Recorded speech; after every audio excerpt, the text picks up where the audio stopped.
see why Sprint is the right choice and will save you money. Switch today.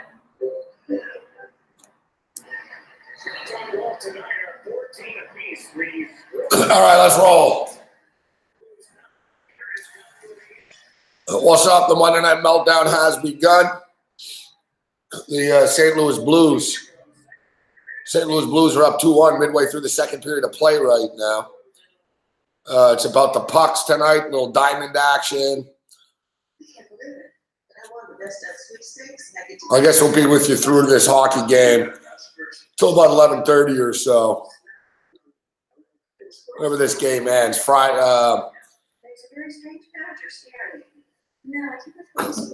Wednesday and Friday is basketball night.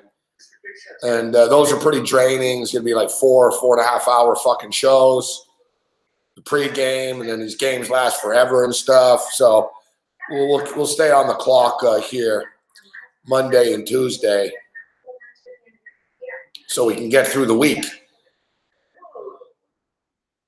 Now, there's supposed to be some minor scheduling changes and stuff.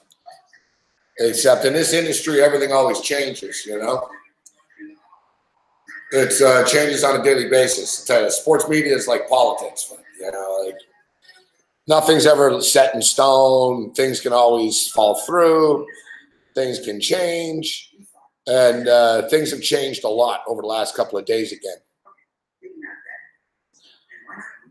So we'll just keep going with the status quo until we don't, you know? Until we don't. But we're locked in for next week. We will be in Toronto. We'll be in Montreal and Toronto. I'm going to start pimping the Montreal show tomorrow on Twitter. And I'm always blown away by the response of Montreal. There's a few of you in Montreal. There's a few Montreal patrons. You know, I have quite a few followers on Twitter from Montreal. But Montrealers really, you know, it's sort of like there's certain cities like Boston, Montreal, Philadelphia, New York. You know, there's certain cities that are like in their own like real bubble. So even for sports, like a lot of people love me in Montreal, but I don't talk about the fucking Canadians all the time. And that's what they want to hear about. It's sort of like a, you know, so, hey, they'll see me on Twitter and shit. Like when I start talking about hockey or Montreal shit, I get a shitload of tweets from Montreal, but I don't get a shitload of tweets from Montreal when I talk about the Raptors or the Buffalo Bills or the Pittsburgh Steelers or, you know what I mean? You know, like the Expos, like it's a very local-centric place.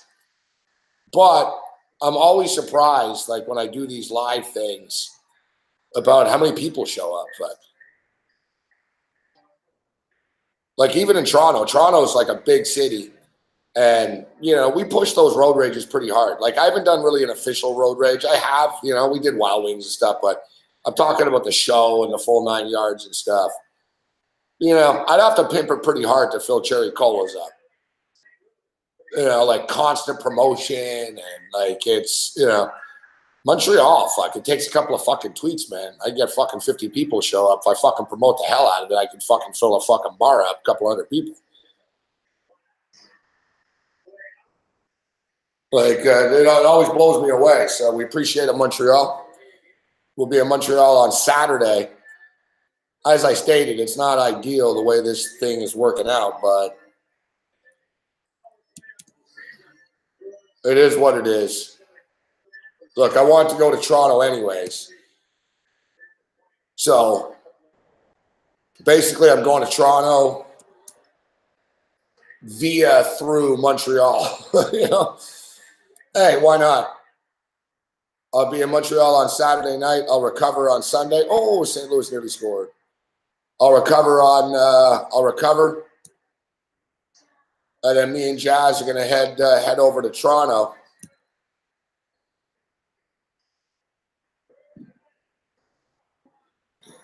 We might just take like this like morning mega bus Flying is too. We're not spending $300 to fly an hour. Thing. It's a pain in the ass. You got to show up before, anyways. It's like it's pointless almost. Air travel is expensive within Canada. You take the express bus, it's 5 hours and 15 minutes. If that. They say that, but it's actually always sort of early, especially if you take it at a time like that.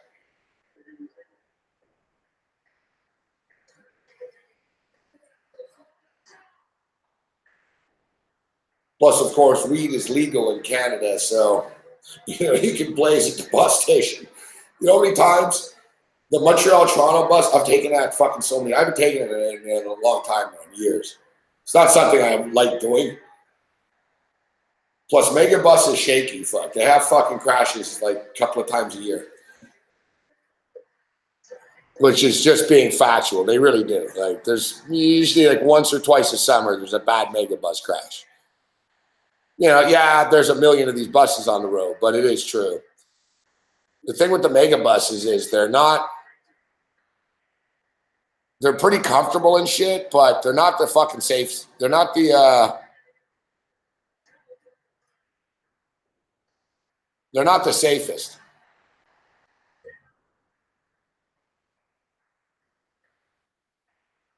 So yeah, we're gonna be in Montreal on Saturday, and then whatever. Boston's pressing. Sunday will be an off day for us. I got some personal stuff I'll take care of in Montreal.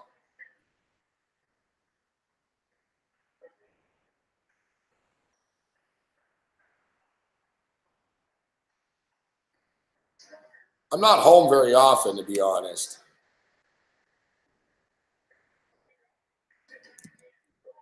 But I'm I'm a pretty insane person. So, like, it sounds crazy. Like, most people are like, you're going all the way there, like, for one day. Like, or, I go a lot of places for 1 or 2 days and shit. And I get pretty, I'm ready to go.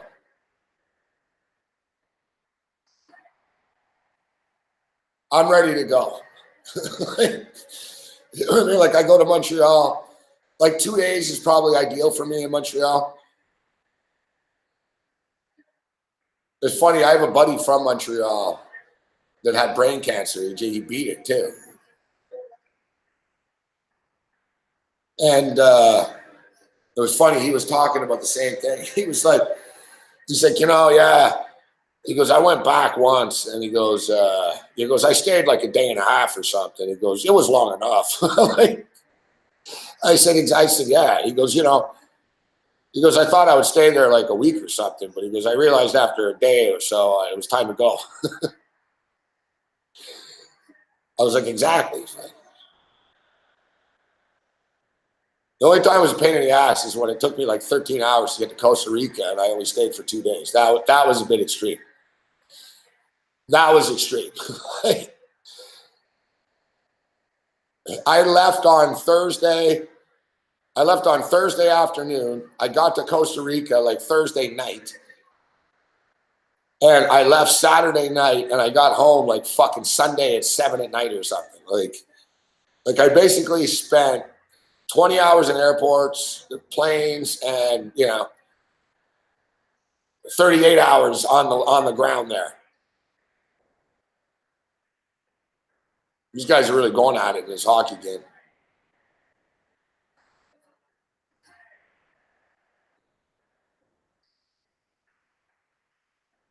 These guys are really going at it.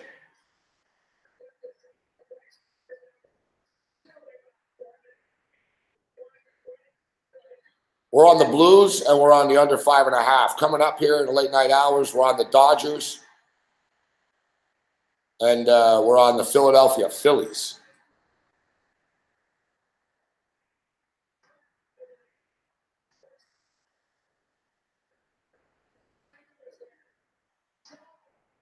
Now,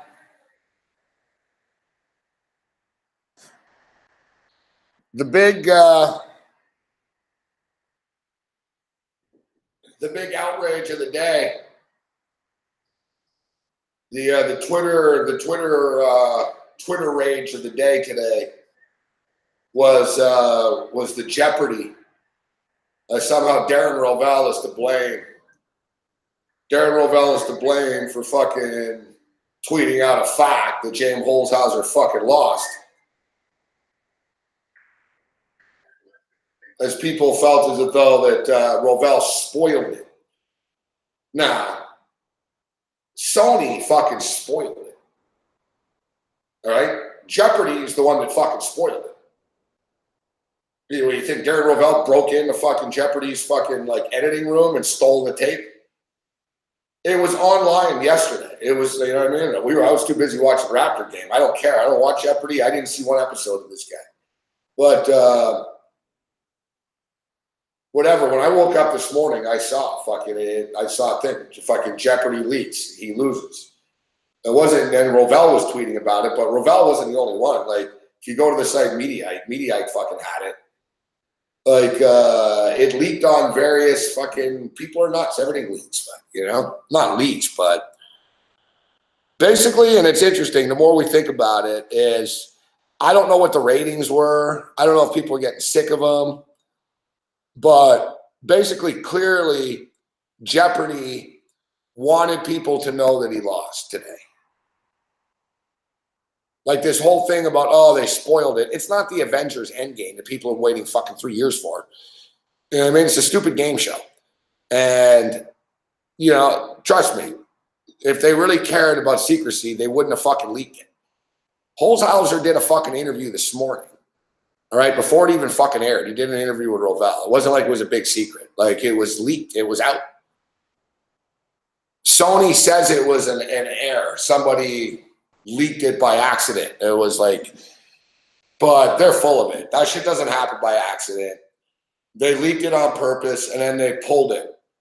So anyone that had the clip after, they pulled it for copyright. Ooh, and then they got a buzz going about it. So all the websites in the morning and message boards, everyone fucking was talking about it. They're like, oh, they pulled it, but there's a clip. And the clip was everywhere still, fuck. Like, Sony put that out there. They wanted people to know that he lost. And people probably watched anyways, you know? I mean, this is Jeopardy. How many people are really watching Jeopardy in the first place? Fuck. I'd like to see the numbers. I imagine pretty good, like, to be honest. I imagine, you know, it's probably in the NHL numbers. Like, I don't know.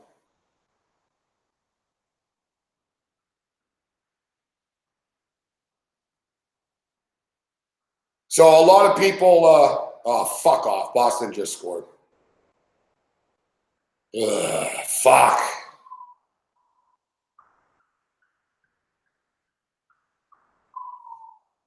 So I don't know if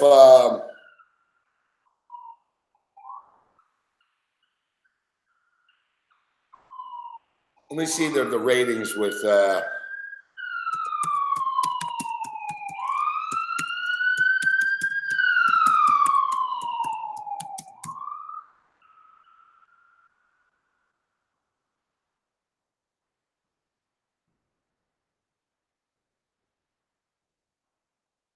well, yeah, wondering about this. Of course, Philadelphia.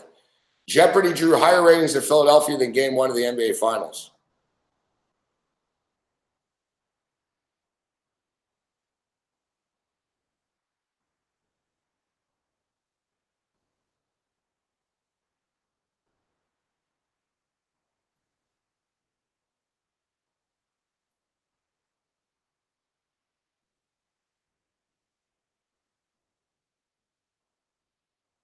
Wow.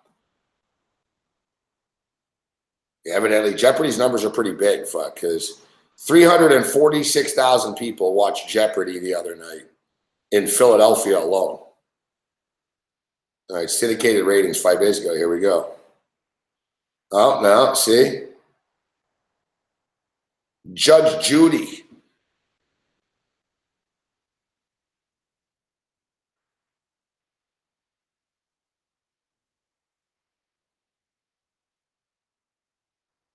Yeah. Interesting. So James Holhauser, Jeopardy ratings hit a 14-year high.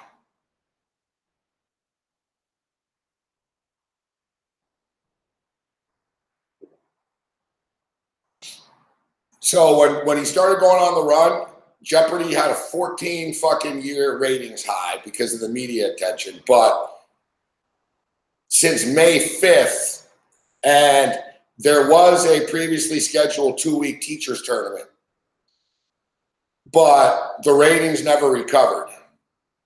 The ratings never recovered after after May 5th. They peaked. They had the 2-week teacher tournament, and ratings have been average to what they normally are since they've come back with Holthauser. Interesting that he suddenly loses now. The ratings have fucking fallen back to normal. And it's also interesting that Judge Judy is beating Jeopardy. Jeopardy was #1 as far as syndicated shows are concerned, but Judge fucking Judy has knocked Jeopardy off the last couple of weeks.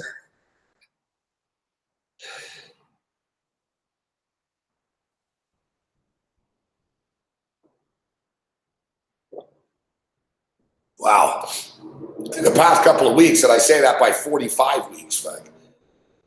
Jeopardy beat her for 3 weeks with this guy, but she's back. Holy fuck, I didn't realize this. Judge Judy has led syndicated ratings in 42 of the last 45 weeks.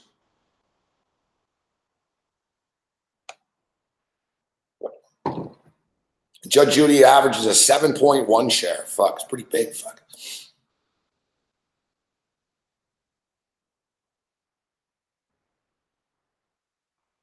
Yeah, so to put in context, even now, Jeopardy with Holhauser, 2% and a 6.2. To put in context, Family Feud right now, I don't even know who fucking what. I don't even know who hosts fucking. Oh, is it Steve Harvey? Family Feud has a 6.0. So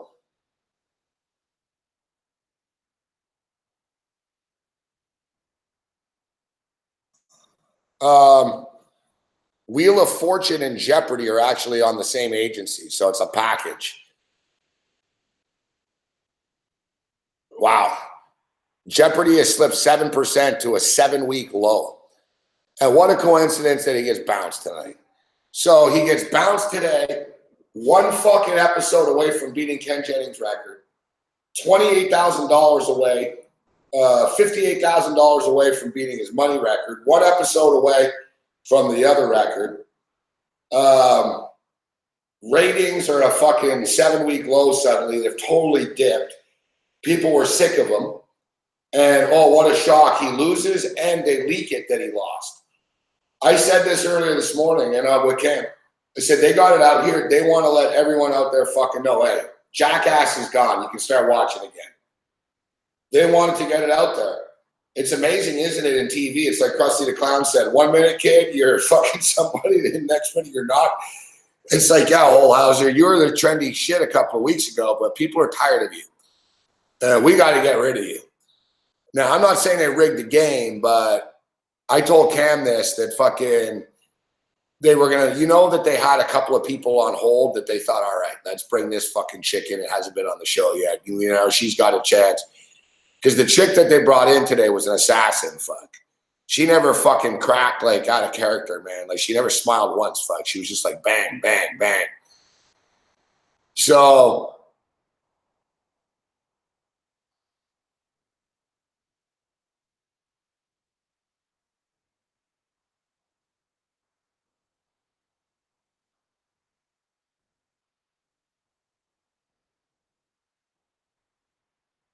So yeah, Jeopardy fucking goes down a bit, and then suddenly they bounce it. All right, so wow. Following Judge Judy, Hot Bench held a steady 2.3 for the 3rd week in a row. It ranked as the daytime's 3rd highest ranked show, behind only Judge Judy. Who do you think #2 is? Who's the #2 kingpin in afternoon syndicated television? Who do you think #2 is right now? So Judge Judy rules this shit. She's the #1 rated fucking cable syndicated TV show.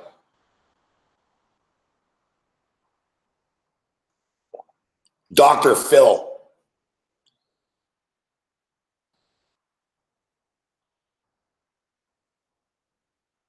Dr. Phil.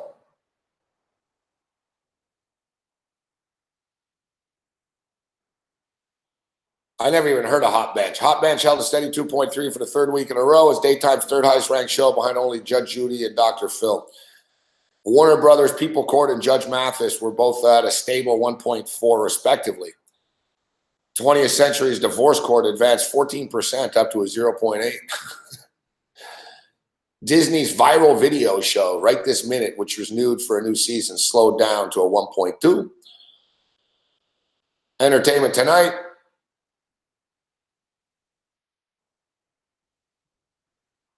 Entertainment Tonight is winning the nighttime battle.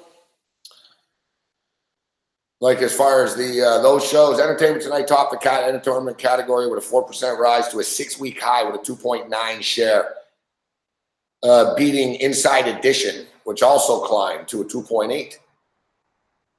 NBC's Access held its ground at 1.2. TMZ is down 8%.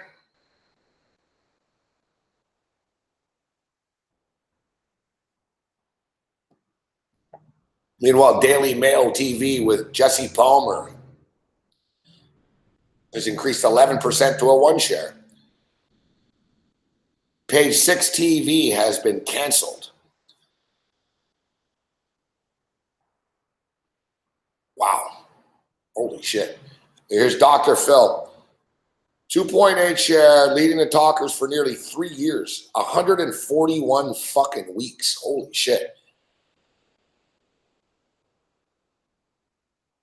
Among daytime's key advertising demographic, women 25 to 54. Dr. Phil is #1 in America.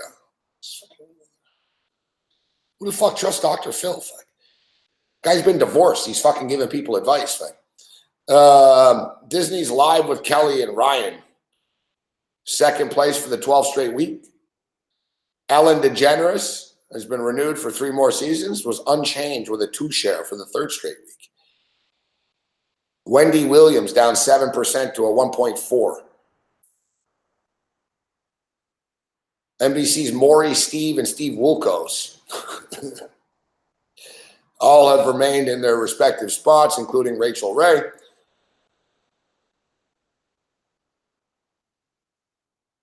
Man, they got ratings for everything here, these fucking people. They got the fucking sitcoms.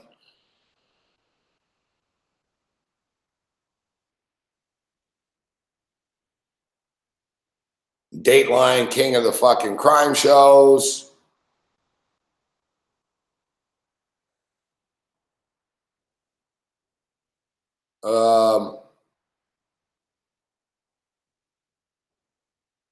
Pretty much every sitcom is going down.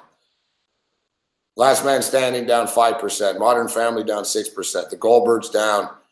The only fucking show that's gone up, Family Guy. A cartoon, right? Like they can just adapt with the times. So cartoon, Family Guy just keeps doing well. And there's your it all started because I want to know the Jeopardy stuff, but I'm telling you, like, they didn't rig it, but there's too many weird things going on here. He was 58,000 short of Jennings. He was 1 episode away from Jennings. He falls short. There was a betting market on too. Bet Online said it cashes. So basically, it wasn't on the board today, but previously you could bet would Holhauser beat Ken Jennings' fucking record, and it was plus 150 yes, 200 no. And Bet Online tweeted out, Ken Jennings, no bettors win, minus 200. And so he falls 1 day short. He falls 1 day short of all these records, Jeopardy records. And, by coincidence, their ratings were at a 7-week fucking low, in the last week. And Judge Judy's kicking their ass. And then they leak it. Oh, well, accidentally. Oh, how did this get out here? Clearly, they wanted everyone to know. They wanted Susie Housecoat to know, Sally Housecoat, that, hey, Holhauser's gone, fuck. You know?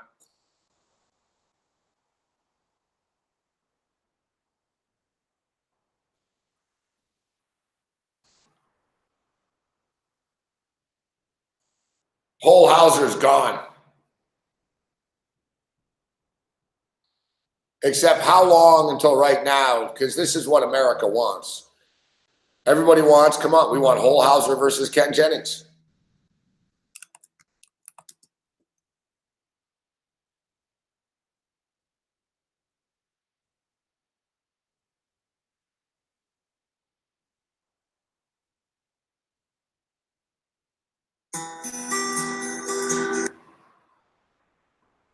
Could Jeopardy super champ James Holhauser break the all-time cash record, or the winner of 32 games in a row finally be defeated?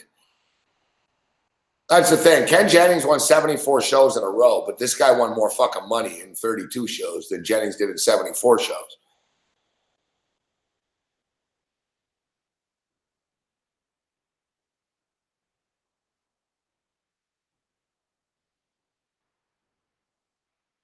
I don't know.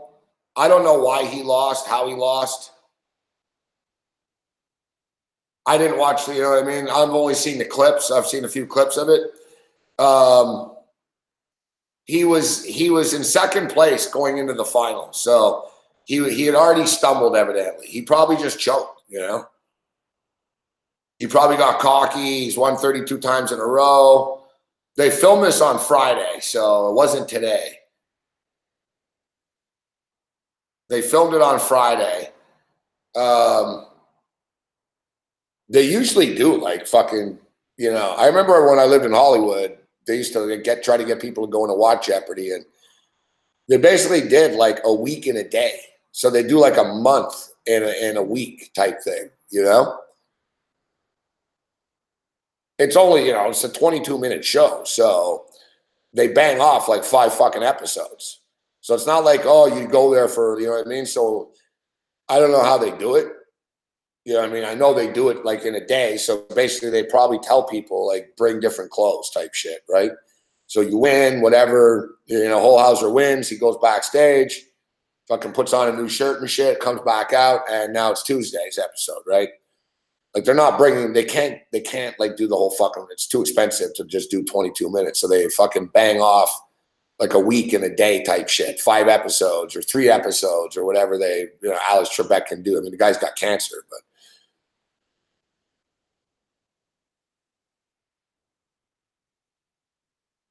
Like same with The Price is Right. The Price is Right with Barker used to do like 2 a day. I think they did one like at 11 in the morning and another one like 3 in the afternoon type shit.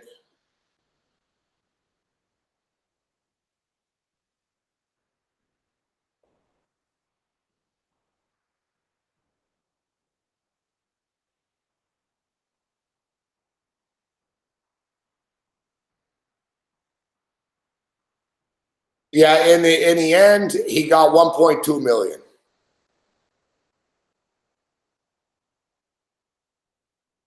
He gets 1.2 million. That's what he's keeping after taxes. So he's walking away with 1.2.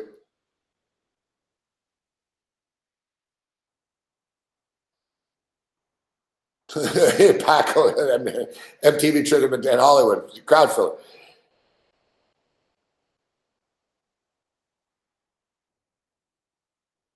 Yeah, in Hollywood, it's everywhere. Like they have a hard time filling this shit up. Even like I lived in Hollywood a long time ago, so I don't know what it's like now, but I remember like in the old days, even popular shows had a hard time. I remember like one of my buddies, he lived in my apartment building I lived in, fuck. He had the hots for fucking Christina, what's her name? Christina Applegate? Kelly Bundy, fuck. I know her TV name, I don't know her real name. I think it's Christina Applegate, right? You know, the blonde chick from Married with Children.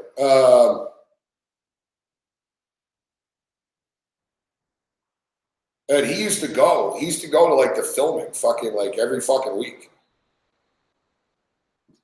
And they were like happy to have him and shit. Like they used to feed him and like fucking like they basically like word was out like in Hollywood. Like if you're hungry and shit, they'll give you a couple of bucks and you just go hang around on the set all day. Like I said, I walked past the theater where they shot Jeopardy like every fucking day. They always used to fucking ask me. I don't remember if it wasn't 25. It was a long time ago. So I remember thinking, it's not really worth a lunch, fuck. I don't want to sit there because like you said, they do like 5 episodes, fuck. And you got to stay for all 5. So I don't know what it was. It was like what they paid. Now it's probably like $50 or something.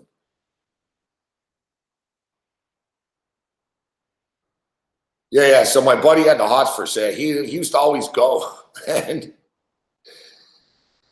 I think like she called his bluff too. Like fucking, he asked her out. Like on the set, like she used to talk, like, you know what I mean? It's, you know what I mean? Like they have the crowd there, so they're doing the show. But like the actors would talk to people and stuff in the crowd. And I guess she like called his bluff. She said, "Oh yeah, sure." She goes, "I'm going to be at the Viper Room tonight." Like she told him where she's going. He's like, "Man, she's actually pretty cool and not stuck up." And he's like,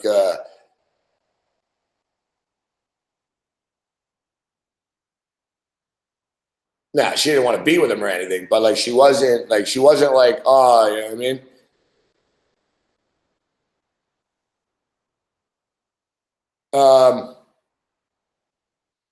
They have a lot of that in Vegas now. There's a lot of TV shows out of Vegas or Vegas versions and shit, but like pretty much every time I've been in Vegas, I've been hit up. Do you want to watch a TV show? We'll pay you. They can't fill like it's, you know what I mean? People think, oh, it's cool to be on a TV set. Like here in New York, it's a good example. Like there's a lot of sort of ads for that shit here. Do you want to see fucking Kelly and fucking Ryan Seacrest? You know what I mean? I mean, they're on every day and they can't have empty seats. So they push it hard in hotels and, you know, tourists like that shit. They probably don't feed people like they used to. I can't imagine. Like TV is different. In the old days, there's more money and shit.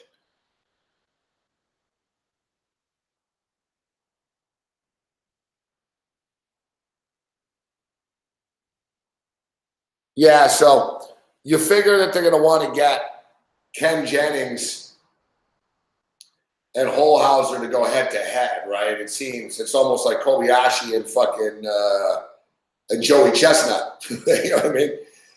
Like, wow, you guys got to go head to head now. I mean, you're both the best at this. You know, you're the two. There's only two people. There's only two people that have ever been on Jeopardy that people can name. Ken Jennings and this guy, who people don't really know his name, but they kind of know who he is now. You know what I mean? The Holhauser guy. So those are the only two like Jeopardy stars ever really. But the thing is, I don't expect it to happen. They never had head-to-head thing. And number two, Ken Jennings knows he would lose.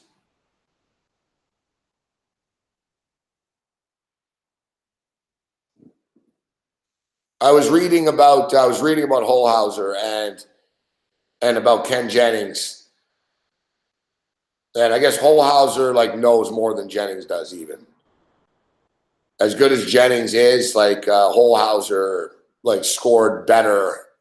They've both taken the same test and shit like that. Basically, like Holhauser's like a Jennings on steroids, you know.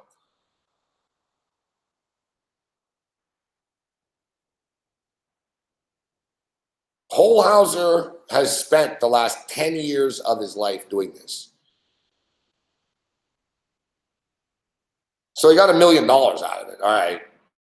Yeah, he walks away 1.2. Hey, it's great. And he's going to be able to parlay this. He seems like a smart enough guy. He'll figure out how to make some more money off of this. But, um, you know, he's dedicated 10 years of his life to this.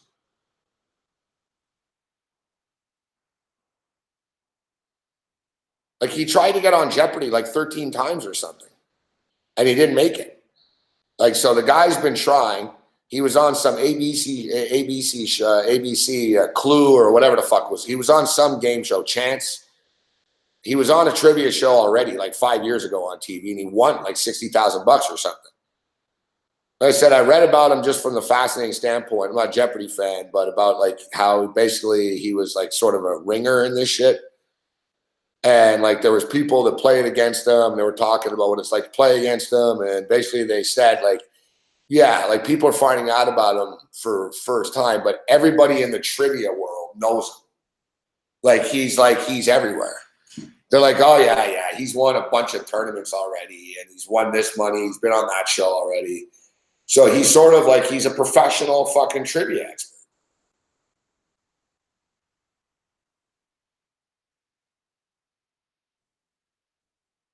And like we were saying earlier, most of the people on Jeopardy know the answer to everything, right? It's just the buzzer, fuck.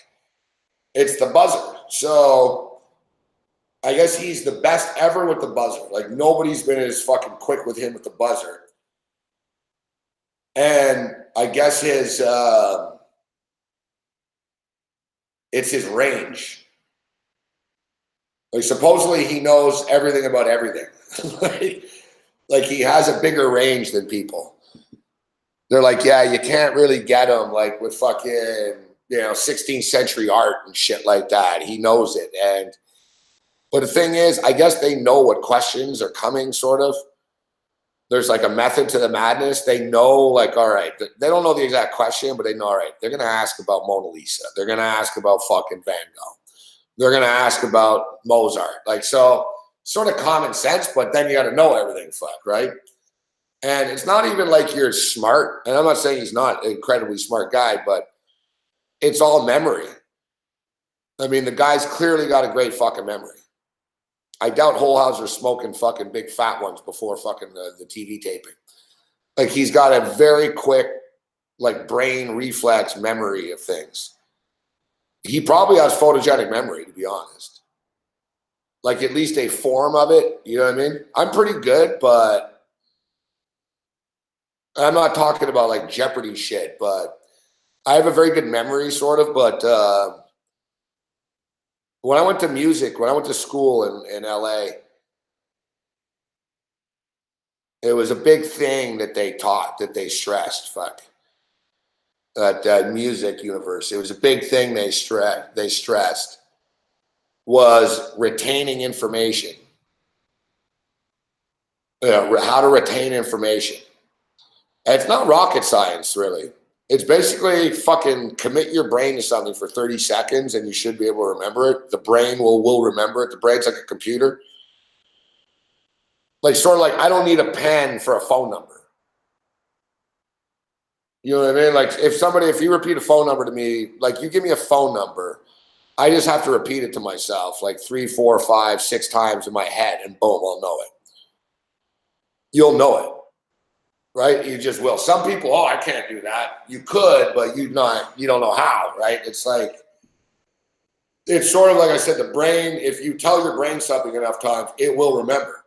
So it's the same thing with music, right? Like how the fuck do musicians remember where to go next? Even me. Brian shows me a song, a riff sometimes, and I'm like, I don't know, I can't play that.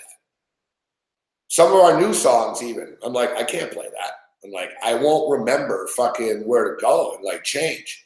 But you do, like you just do.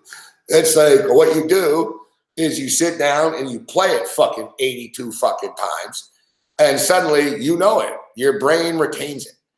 It's just sort of like automatic, you know? So Holhouser's on the next level of this shit, fuck, about brain retention. Like he's probably taking the fish oils and God knows what else. And like he knows how to fucking retain information. Because a lot of people, like it's not rocket science, this stuff. All right, who starred in this movie? Molly Ringwald. You're not a genius because you know who starred in a fucking movie of the 80s. All right, doesn't mean you're going to cure cancer. What it means is you have a great fucking memory and you know Molly Ringwald was in that movie. Right? It's memory more than knowledge almost. Because like I said, they know every question. Who's the MVP of this? So you get every sort of possible trivia question. You fucking know it.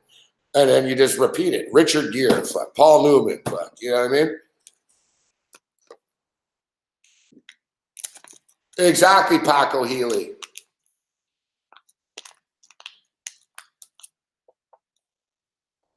Total Recall, is it, Larry?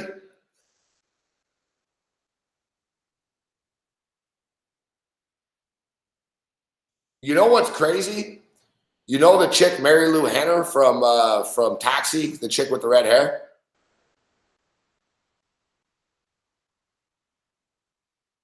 She remembers everything about everything ever. It's fucking whacked.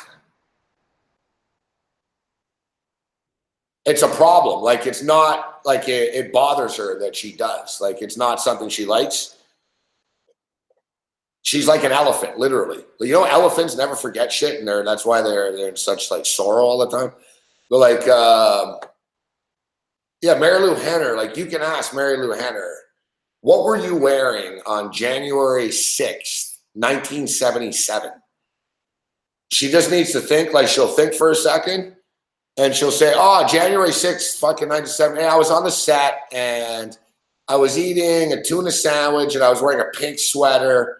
And like, she fucking remembers everything about everything. She has full on photogenic memory, this lady.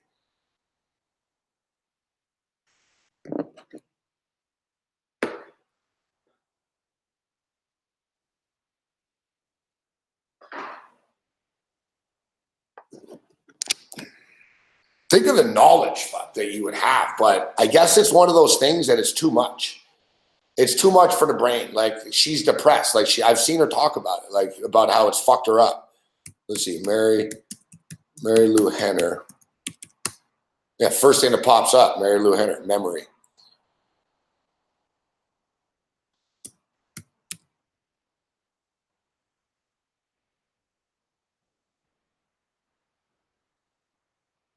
It's called Highly Superior Autobiographical Memory, or HSAM. She has the ability to recall even the slightest details of every day she has lived. But it's proven. Like, look, she's on 60 Minutes. There's like science shit about her, and like they're like, she gives you tips about how to remember things.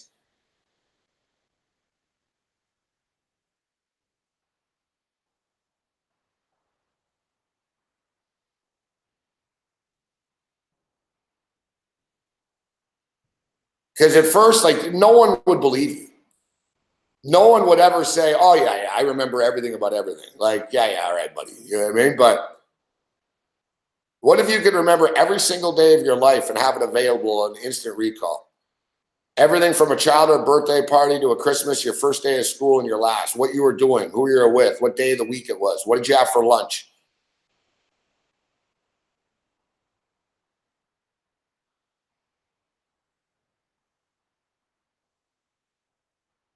Um, she can recall on the top of the head the exact day she got a part. All right, so everyone would sort of remember that, your first TV role, but it goes on. It was June 4th, 1978. It was a Sunday. I found the Grease premiere party. Taxi Sylvan, my first rehearsal was July 5th, 1978. It was a Wednesday, and our first show was shot on the 14th of Friday. The actress who starred in LA Story, Man on the Moon, is one of only 12 people in the world diagnosed with hypermnesia, also known as highly superior autobiographical memory.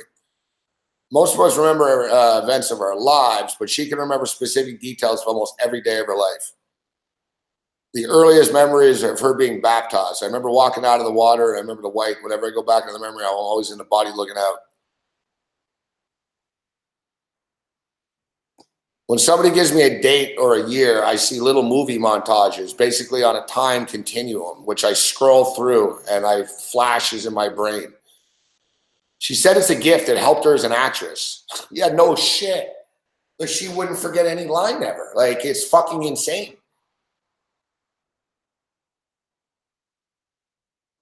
She goes, sure, I have an easy time remembering her lines, but more importantly, she can Call to mind moments of great emotion from her own life and help her embody her character.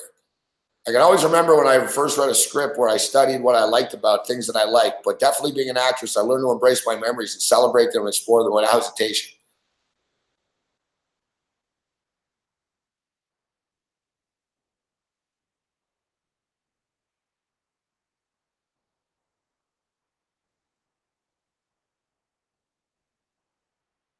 She doesn't need a calendar.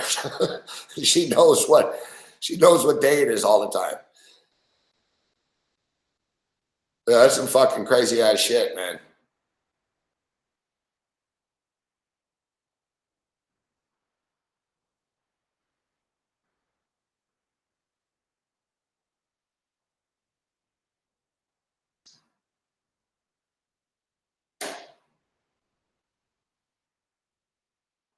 Here it is. Sense powers of recall. She goes, things like crossword puzzles and Sudoku are helpful, but many different parts of the brain must be activated to retrieve a memory. Every person has the thing they can remember more than other things in their life, she says. This is what we call their primary track. For some people, it's travel. For others, it might be a sport, relationships, food, places they live, jobs they've had, their children's lives, certain TV episodes. It's your most vibrant memories attached to travel, for example. Think about the trips you've taken, then start filling in the blanks. Once you determine your primary track, cross-connect that with your dominant sense, sight, sound, touch, taste, or smell. Let's say you took the trip in 1997. What music was popular then? If you have a strong auditory sense, amazing how many memories start to come back once you take this ride. Others will find odors, perfume. Feed your head. See, that I told you what I said earlier. Right? You know, like Holheiser. You know Holheiser was doing all this shit. What's good for your body is good for your brain. Fruits, vegetables, basically nutrient-rich foods, all considered are all considered memory enhancers. Don't waste your time eating a lot of crap, she says.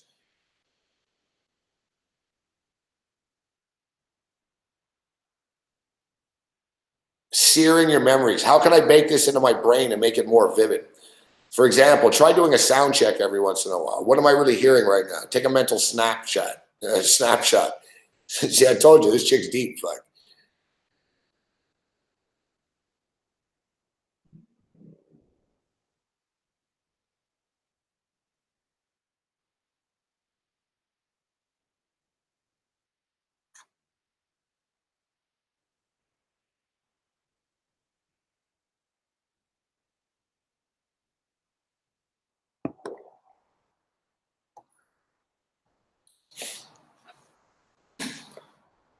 Yeah, I've seen her. I saw that. Larry. I saw her on 60 Minutes with a couple other people with this.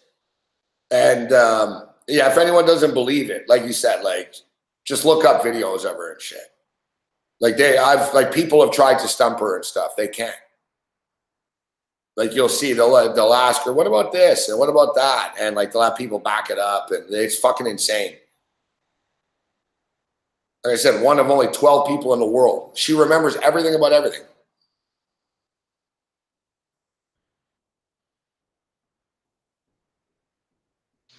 Like I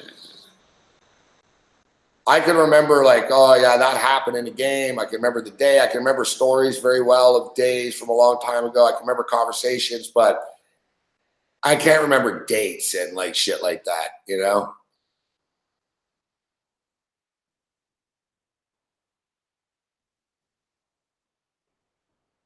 Am I going to eat the Michaels? Yeah, I might have to switch it up after the loss.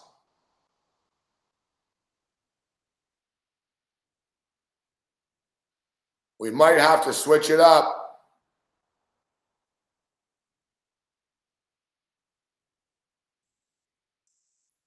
I don't even want to talk about that. We'll get into that tomorrow. Why do I have a bad feeling about this hockey game too? Um,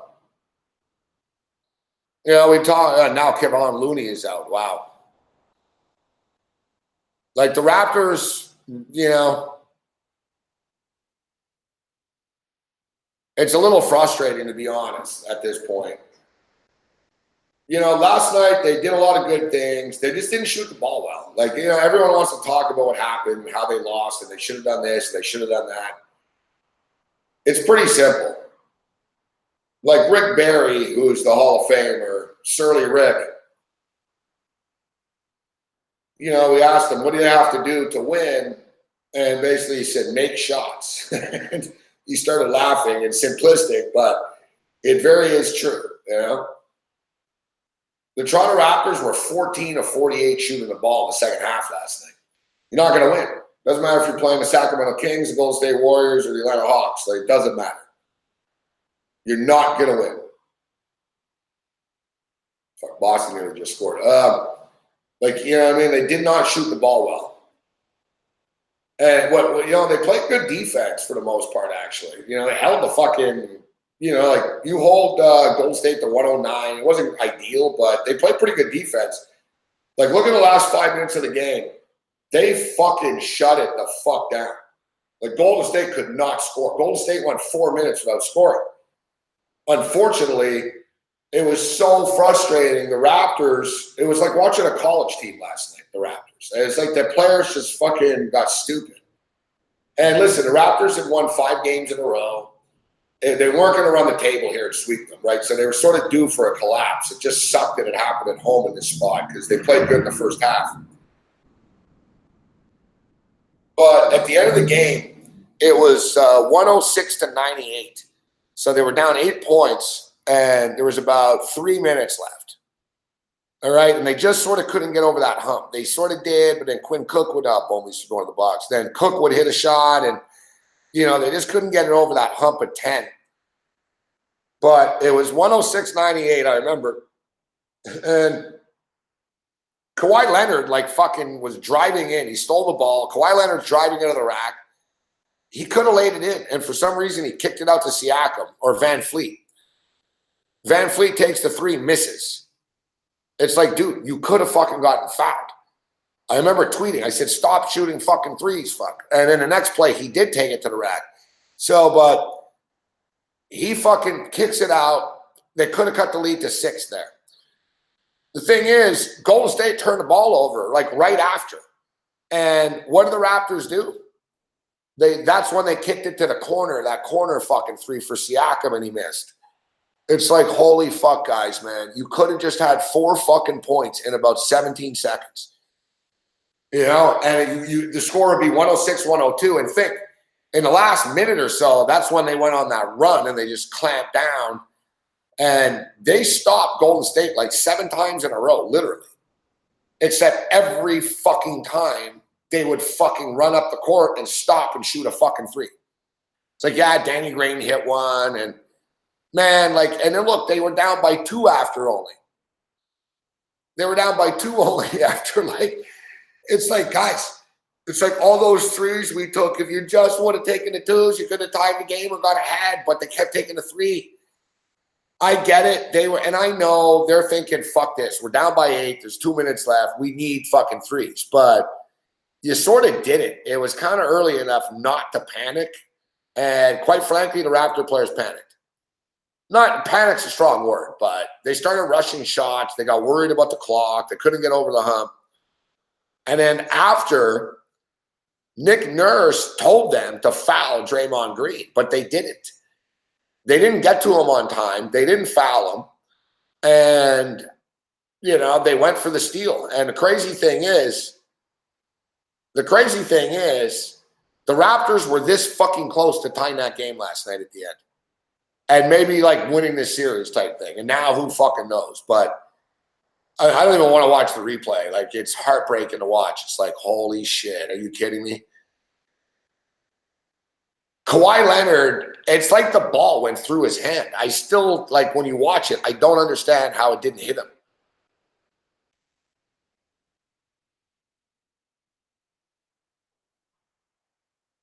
They had fucking Curry fucking covered. Curry was panicking. It looked like Curry was going to travel. Curry was and he fucking threw it up to Livingston, man. And fucking, you see Kawhi fucking dart like a defensive back, like a football pass coming. And you saw, and you saw him coming from like the left, and Siakam was sort of behind. And basically, Kawhi tried to poke it up forward, and Siakam would have gotten the ball, and he would have ran down the court and dunked it. It would have been a tied game. We would have went to overtime. Like, it came within, like, not even an inch. Like I said, I don't know how Kawhi didn't get it. Like, you saw Kawhi right after, like, fuck, he was pissed. He was like, fuck. And, like, he dove, like, he didn't dive his body, but he lunged, and he fucking, I don't know. Like, it's a game of inches sports, and the basketball gods were like, no, not tonight. Listen, we've had a hell of a lot of bounces over the last couple of weeks. The Raptors won 5 games in a row. It sucks they lost at home. If they're true champions, they're going to have to win on the road, man. Just like Golden State just did.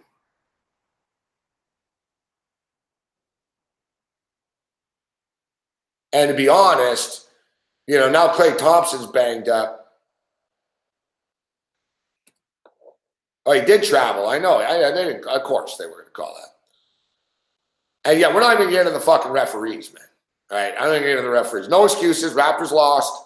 Not the referee's fault. It was an 18-0 run. But think about it.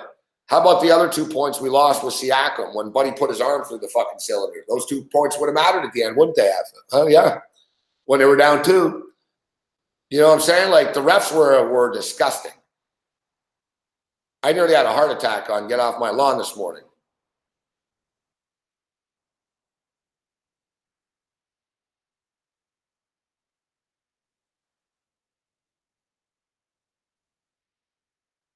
Yeah, I nearly had a heart attack, fuck.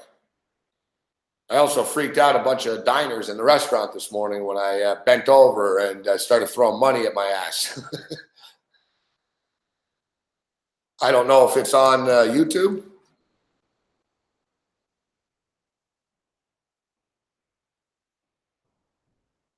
I was as worked up as I've gotten in a while with one of these Get Off My Lawns. Oh, yeah, here it is.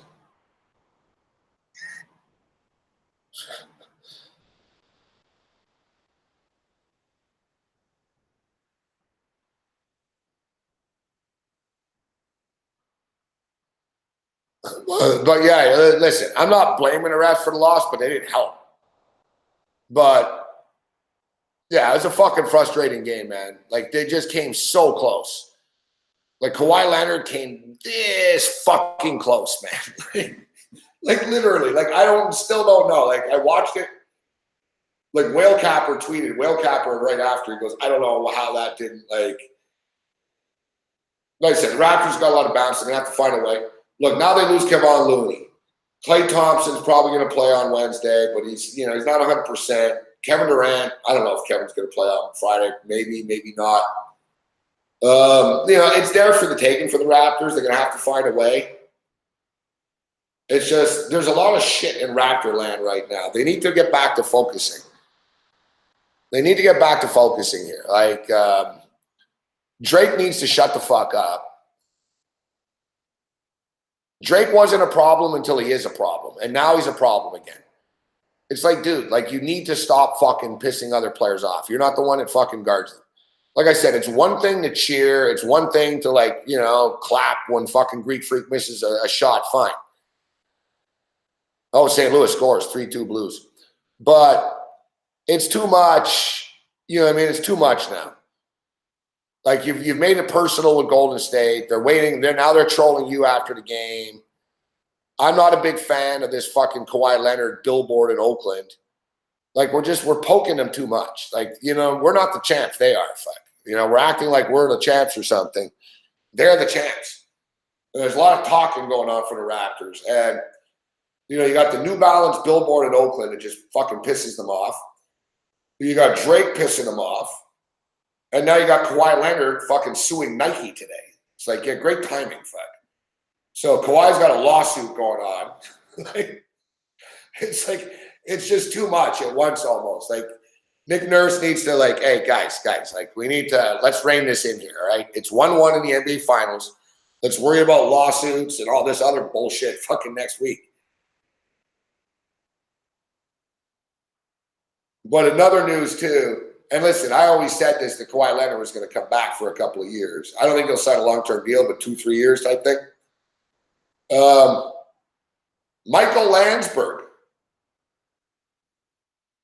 Michael Landsberg reports that Kawhi Leonard has purchased a house in Toronto, or that he's in the stages of buying a house in Toronto.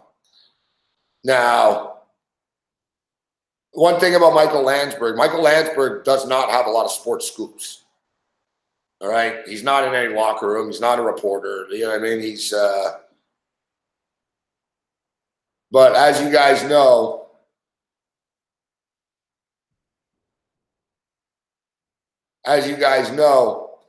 I know Michael Landsberg pretty well. And Michael Landsberg is, he's a real estate kingpin. Like Landsberg's made way more money like in real estate than he ever has like on TV or radio.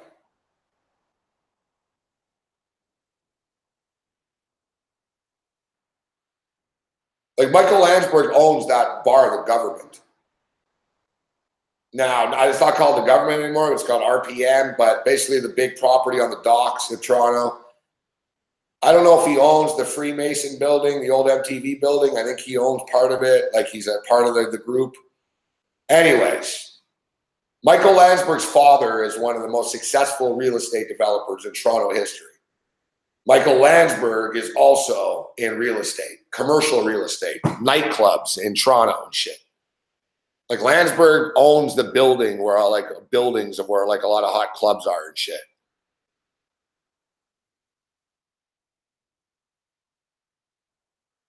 He doesn't own the bar, he owns the building. So yeah, Landsberg's in the bar business, but he doesn't like Landsberg doesn't like sell booze. He's not Landsberg has bars, like you know what I mean? He has the buildings and the property and shit. He owns like he's got a big portfolio. Like I said, like TV is just a thing for him. Like real estate's where he makes his real big money. And so if Landsberg says that Kawhi Leonard's buying a house in Toronto, Kawhi Leonard's getting a house in Toronto. Like Landsberg knows the real estate business. And he would know like especially the rich real estate type shit. So yeah, without a doubt, Landsberg knows the inside of this.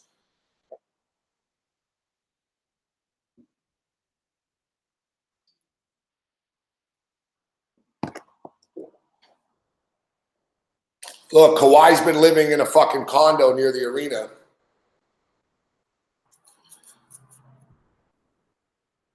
He's been in a condo near the arena. He's probably figured, if I'm going to be here for another 2 years, I'll fucking get a house. You know what I mean? I'm not going to live in a fucking apartment the whole time. Or a condo, whatever. He's a big dude too, man. I mean, if you're a big basketball player, even if you have a 2-bedroom place and shit.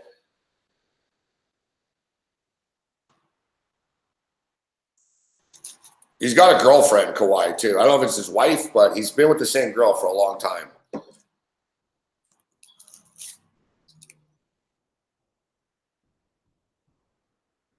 Because they asked his uncle, how is Kawhi dealing with the cold in Toronto? Because Kawhi Leonard hates cold weather. And they said he doesn't. His uncle is like, he doesn't. He goes tunnel to tunnel. Like there's all tunnels underneath the arena and shit that connect with all those condos and shit. So I don't know if he's living in Maple Leaf Square in one of those places or what the deal is, or a condo around there.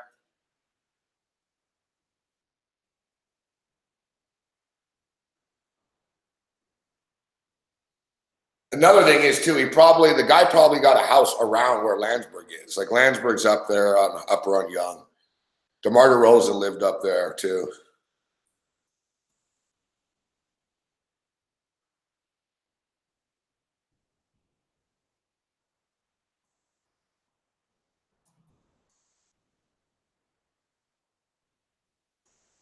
Yeah, Kawhi's not leaving, but it won't be a 5-year deal. Yeah, it won't be a 5-year deal.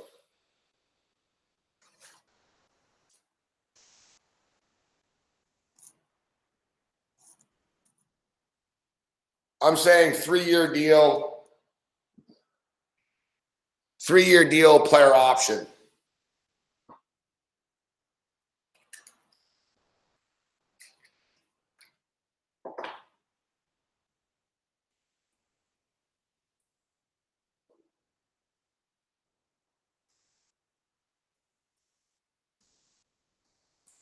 And what'll be nice is, what's up, Cody AV? What's up, Ryan C? What's up, Erica? Brooks. What'll be cool too, though, once Kawhi Leonard stays, is just imagine what Masai Ujiri is going to be able to pull off.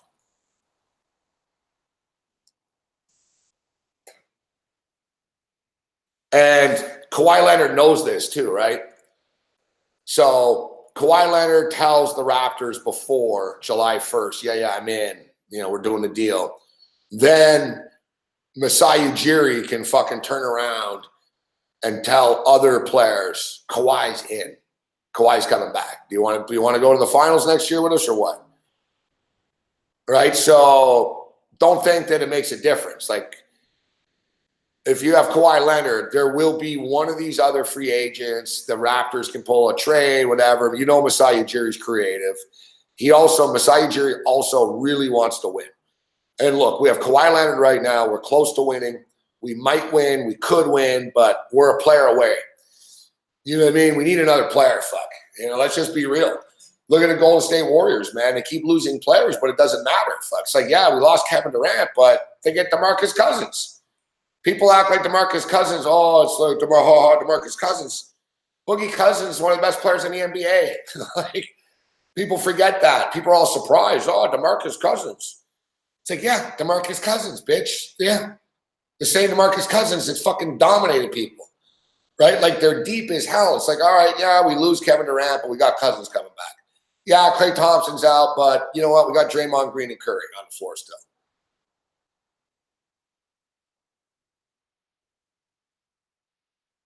Yeah, exactly, Jazz. Serge Ibaka is going to make $25 million. The max contract's like 35, so it's a little. There's 25 mil right there to play with.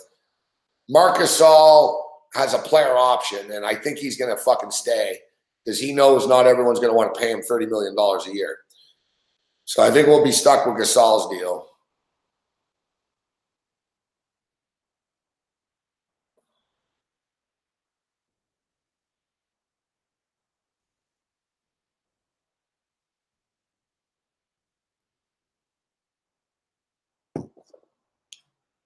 That's why, like, people before were like, oh, like somehow the Raptors are getting a gift because Kevin Durant's out. It's like, yeah, I'm going to feel sorry for a fucking team that has Draymond Green, Klay Thompson, Stephon Curry, and DeMarcus Cousins, right? Oh, boo-hoo, you lost one of your stars. Fuck.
One thing that's good though is at least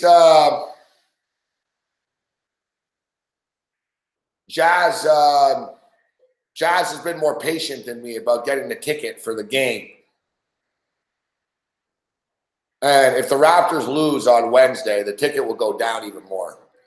That's the way that shit works. I was all gung-ho on them winning. Check the price now, Jazz, even though you've started to check a lot. Maybe they're going to start to profile you, fuck. Can you believe that? So StubHub is fucking charging me like $100 more than Jazz, or 125 more. I'm curious. Like, I'll look on StubHub now. Tell me what you see, and I'll see. But I noticed like Ticketmaster went down $100, or Ticketmaster now has tickets, which they didn't before.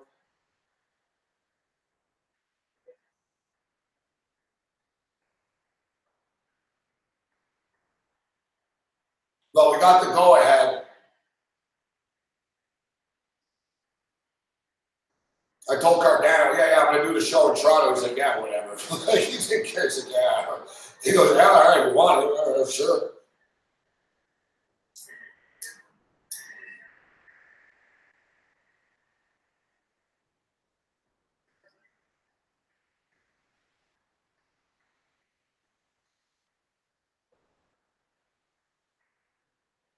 That's one thing that is cool. Like, they're not like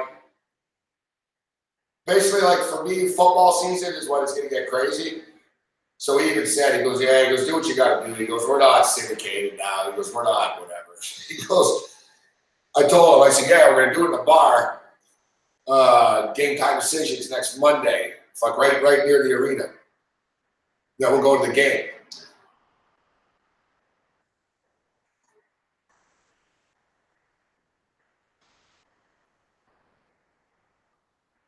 So basically, we'll end the show at 7 o'clock. The game's at 9 o'clock.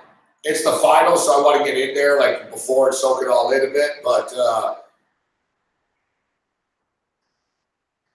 the player introductions are at like 8:50 or something. Like the anthem's like 10 minutes before. Whatever. I'll get there for like 8 o'clock, 8:15 or something, 8 o'clock. And just got to drop my computer off and shit wherever the hell we're staying in Toronto or at my storage locker.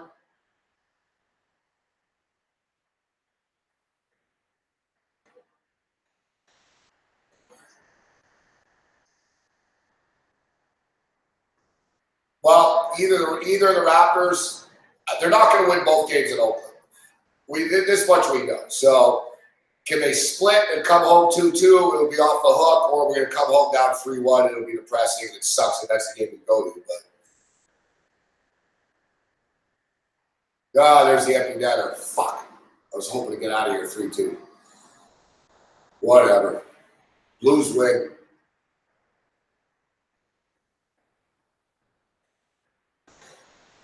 And we got a series again. Just like Toronto can.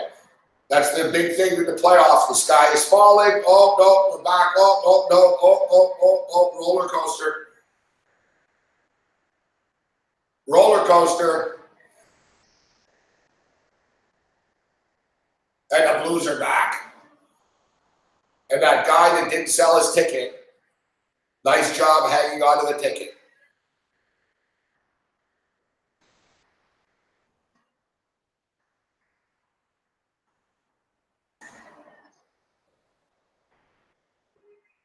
So you got the $100,000 ticket for $400. Remember before the series started, he got offered $40,000 for it. He said no. He got offered $26,000 for it before tonight's game.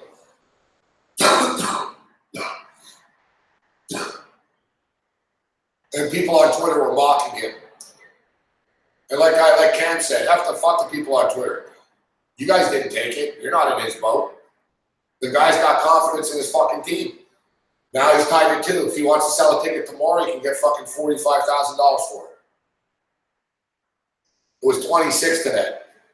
This kid just made about $20,000 tonight.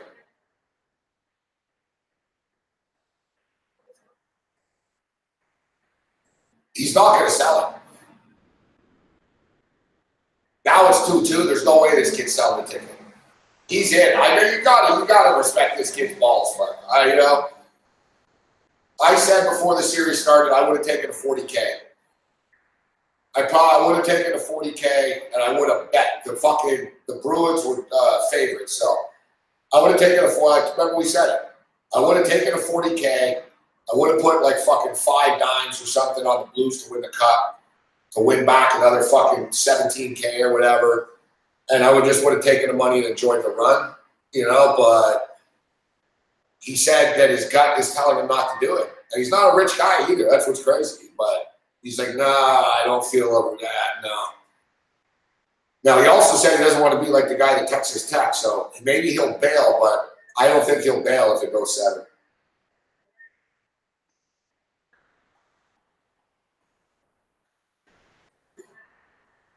If I'll be honest though, if I was the kid, because this shit is going to go 7, Boston will win the next game. It'll be 3-2, St. Louis. I would sell going into game 7 if I was the kid. It's in Boston, game 7. You're not winning games. You could win, but it was a hell of a run, bro. You'll get the money. You'll get a little less than what you know what I mean?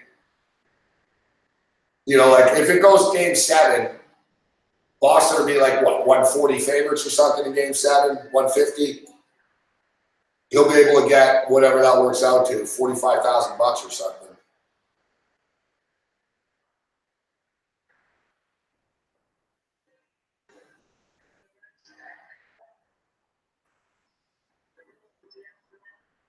Too bad we got screwed for that empty net or another game goes over. Fuck me.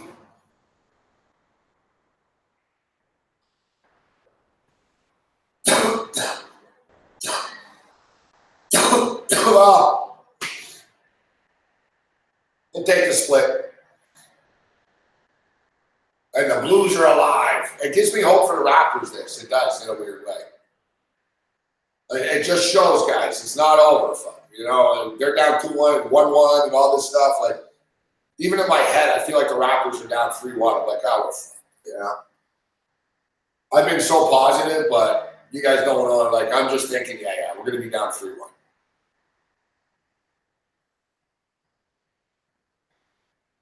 And we're not coming back from 3-1. They need to find a way to win fucking one of the games this week. The odds makers are giving them a lot of love, too. They're only fucking 5.5 point underdogs.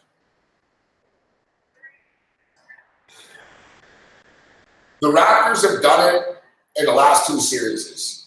They've stumbled on their home court, and they got it back. Yeah, you're playing Oakland right now. It's different, Now, the Warriors aren't invincible, fuck. The Raptors beat them in Golden State once this year already. Can they do it again? I don't know. They're going to have to. But Golden State wasn't just going to give us the fucking title. So little bit of adversity, it is what it is, right? If we're real champions, we'll handle this. If we're not, then we don't deserve it.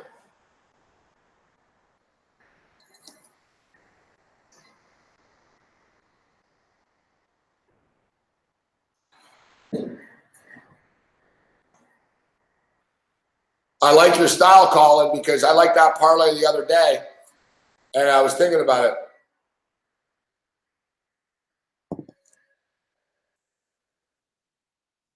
Yeah, big man calling him an idiot today. This guy, his ticket just went up to fucking $45,000 or whatever.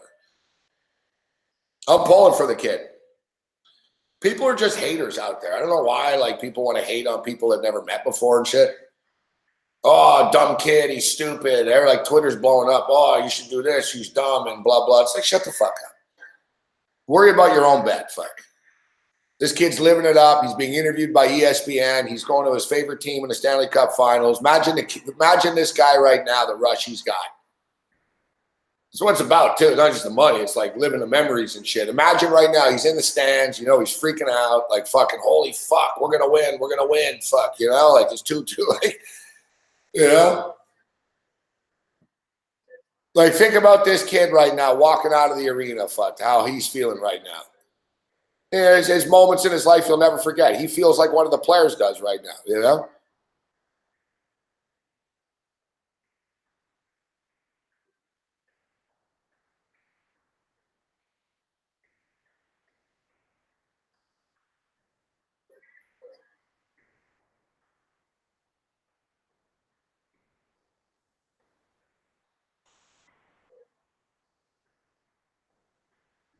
Wow, Jazz. So basically, yeah, we'll just keep waiting, bro, because they're probably gonna, I hate to say it, if they lose both games in Oakland, like we'll wait till Friday. I've got it stashed in PayPal waiting here. So if they're down 3-1, we'll still go. It is what it is, and we'll bet the farm that they fucking make it 3-2. That's all I'll be asking. It's like, well, we're gonna lose the series, but can you win me this game that I come to, please?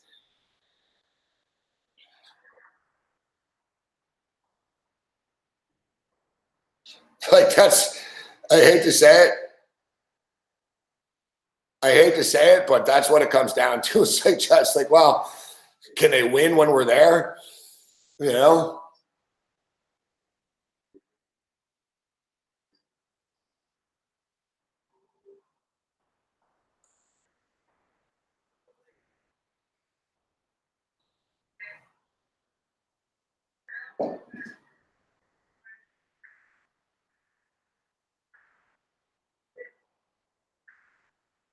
Yeah, like the other thing is like Darren Rovell today. Darren Rovell is getting attacked by everybody on Twitter. Like, yeah, he ruined Jeopardy. Fuck. Guys, if you're on fucking Twitter, there's no such thing as a spoiler. You're on Twitter. It's basically like watching the news and getting angry that they showed you like a presidential speech. Well, I didn't watch the news. I didn't think they were going to tell me the news of what happened today.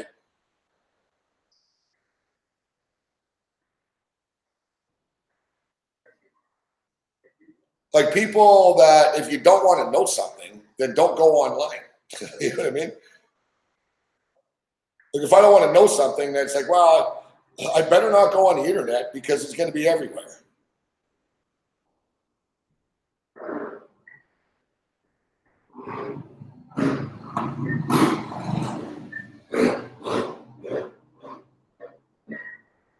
But I talked to this with George Kurtz, in which he said that he DVR'd a hockey game, and I said, yeah, I would just listen to it on the radio. You know what I mean? I would rather listen to it on the radio live than wait to see it like after. Like I don't really even need to see it. Like if I'm live and you know what I mean? I haven't listened to a game on the radio in a while, but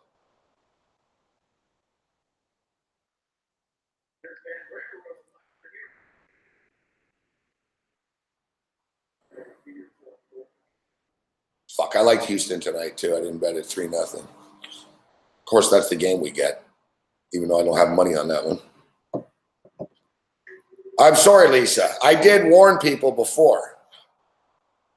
Listen, you've been saying he's going to lose every day anyway, so he lost finally.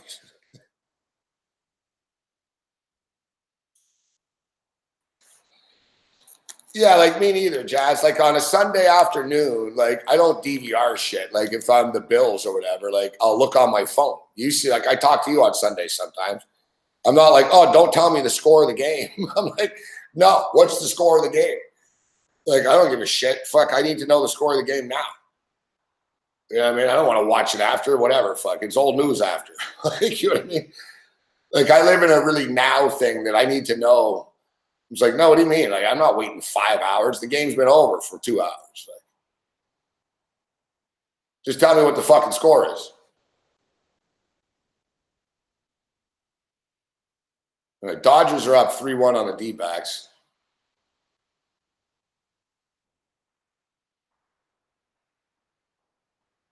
Now, I'm not going to lie. I used to do it before the internet.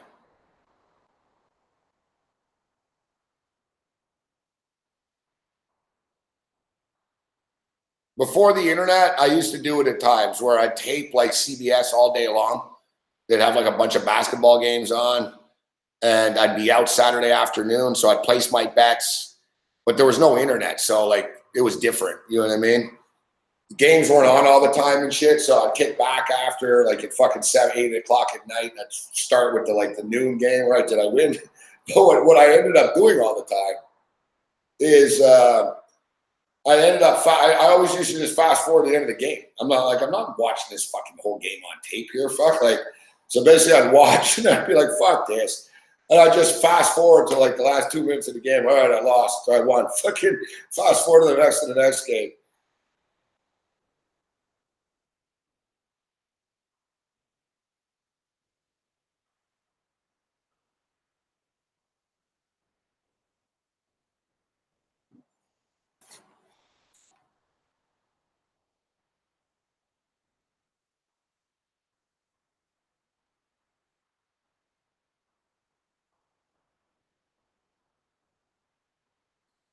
Yeah, I guess no, it's true, Lisa. The way I phrased it. If you watch Jeopardy, you don't want to listen.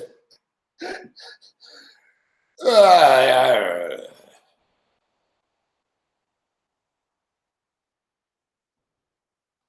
yeah. I know.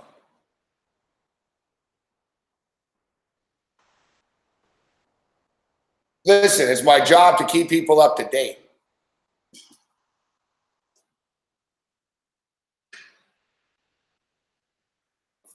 And that was the story of the hour. Fuck, you know.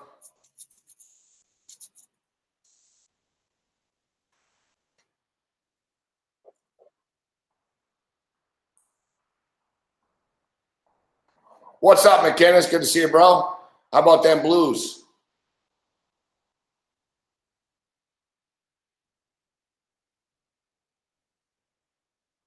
I need the Philadelphia Phillies, man.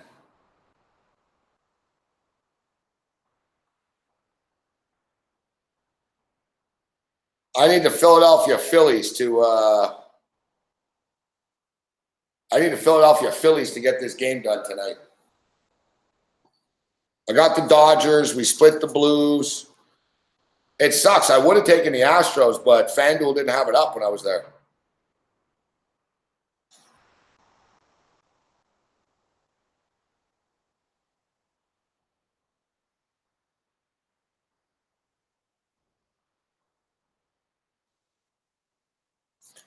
Yeah, the thing is, McKinnis, too. I don't think too many people that watch my show watch Jeopardy either, right?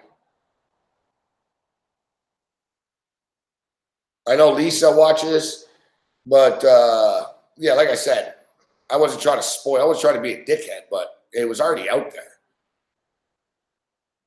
I saw it when I woke up this morning. So I saw it before Rovell even. Like I said, I think I saw it on Mediaite, whatever. I forget. When I wake up in the morning, I check sports sites, but I also sort of check like, you know, Drudge Report or Mediaite and different sort of who said something stupid type of thing sites. But this is unfortunately the gotcha type of world we live in now, where it's just about, oh, this someone said this, let's get mad.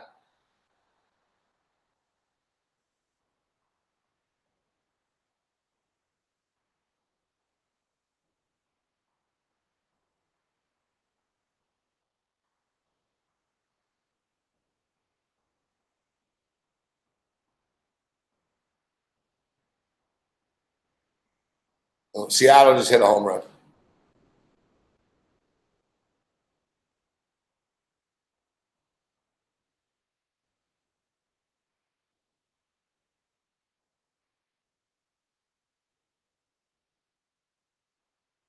3-1.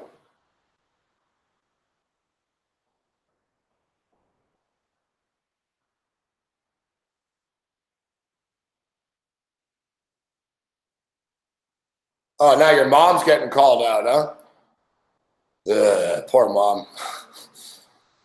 That's the thing, McKay. People are insane now.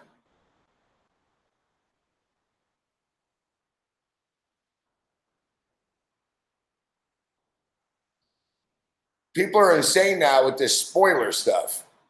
Like, you know what I mean? Like if you like I said, if you're online, like what do you know, what do you want people to know?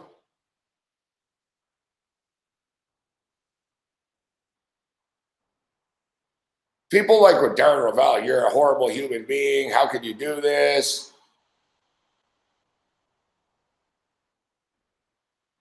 Oh, it's both the same to me, Kyle.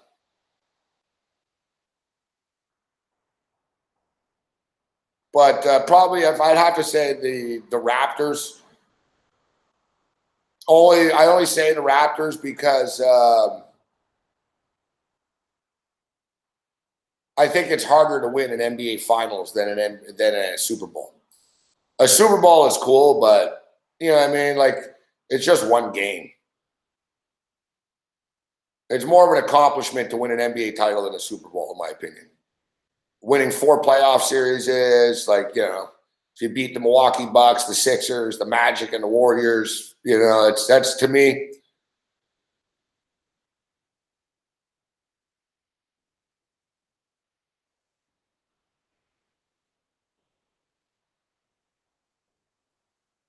So yeah, it's not about like the love of the teams. Basically, it's just basically I think it's harder to win an NBA title.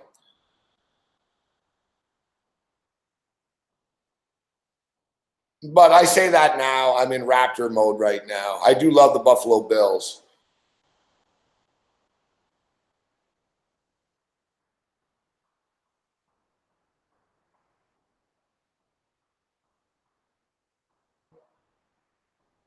I have Michigan in the same regard, and the Dodgers too. Baseball is a little different.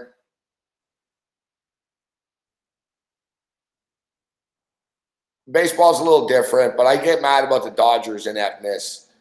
Um,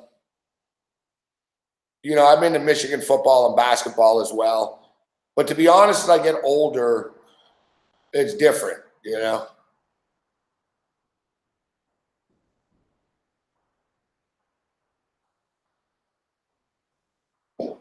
I get fired up about the Raptors, but at the same point in time, it's like I don't. Oh, here's another home run. 3-2. The fucking bomb fest. Fuck. The total was 9 in this game.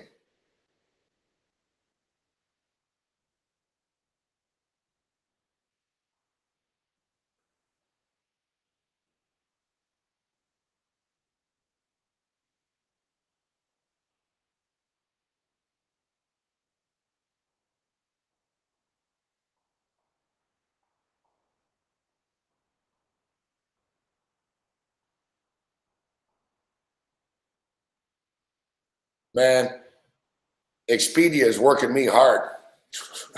It says 50% off, no lie. Yeah, really? You know what? You're really getting, how do you 50% off what? How are you giving me 50% off? But the airline's going to give you 50% off because you want to give it to me?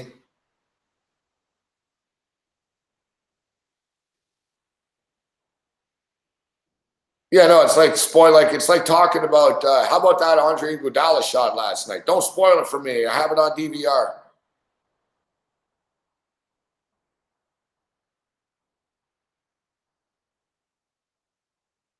Yeah, I know, 50% of what, Jazz? Exactly. So like you guys don't control the airline prices or the hotel prices. So how you giving me 50% off?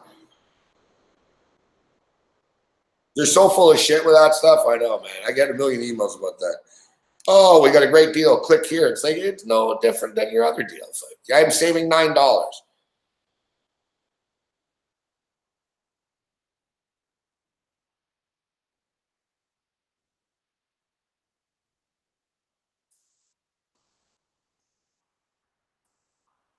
I know Expedia will do it. I never use that incognito shit on my computer, but I got to start using it.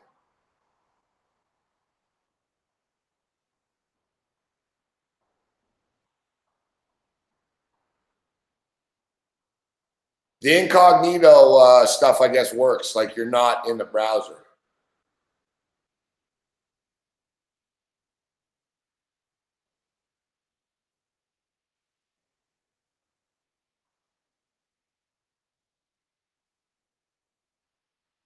Um,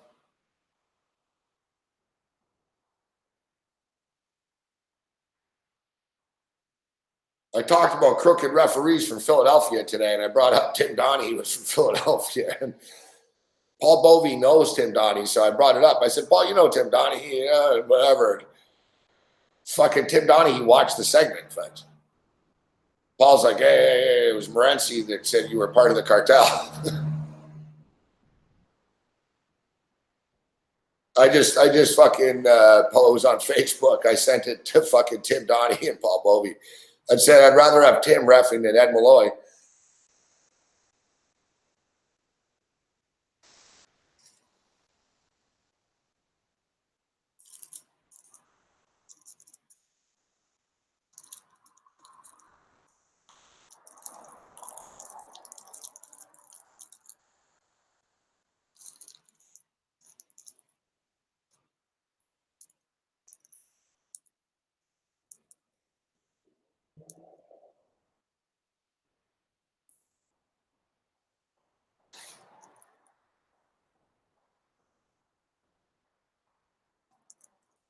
Yeah.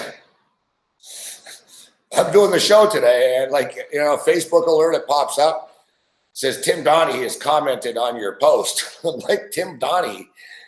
And I'm thinking, not the referee. And I look on Facebook, I'm like, oh fuck, the referee is commenting on my fucking video. Hey, at least fucking it's getting out there.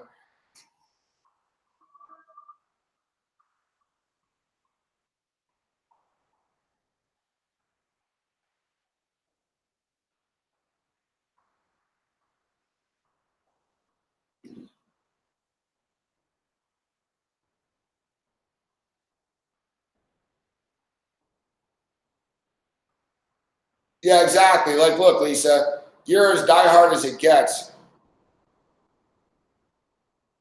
Yeah, thanks, McInnes.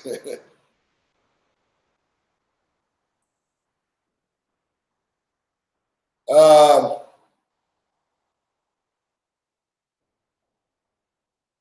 yeah, I got a little worked up there. So, yeah, listen, Lisa, you love that shit as you love Oklahoma as much as anyone could love any team.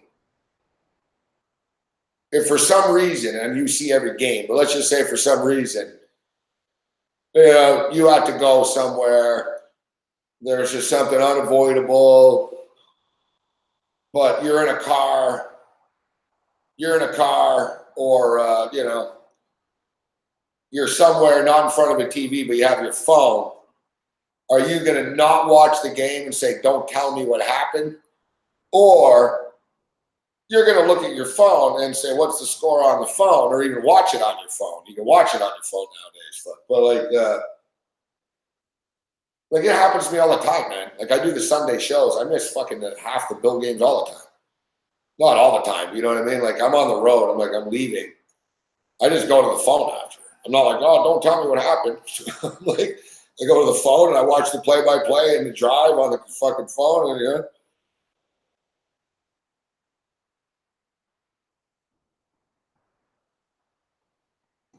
Yeah, that might have gone a little too far with that McInnes.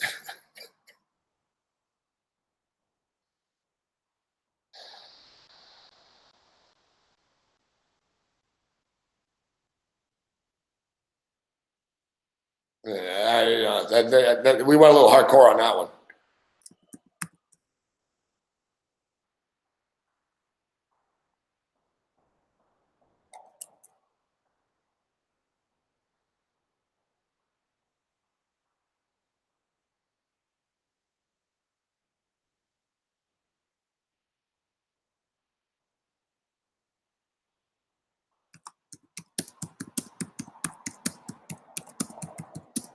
Um, I was unaware, Lisa. Unfortunately, Oklahoma, they lost tonight in the baseball.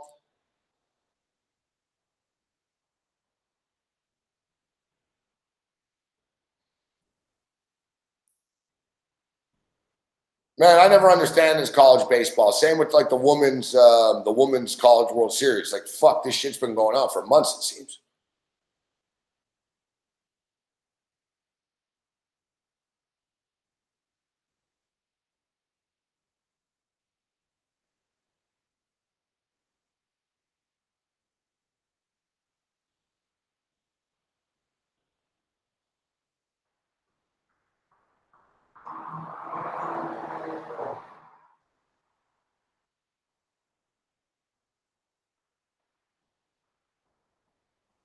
All right, so that's good, Jack. So the tickets are down $350 Canadian. Wow,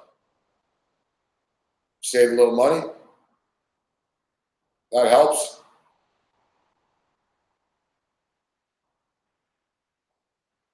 Like I said, if they lose on Wednesday, it'll go down more. If they win, it'll shoot back up, but not by it does matter though.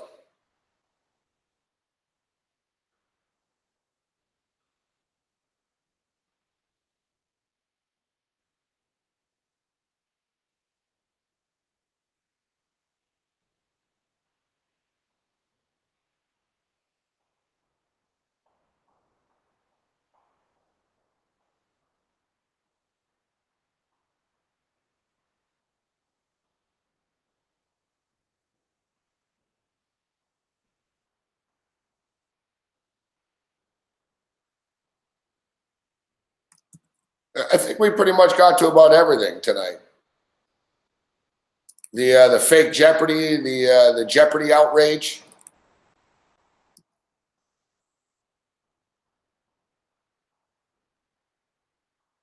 Kawhi Leonard files a lawsuit against Nike.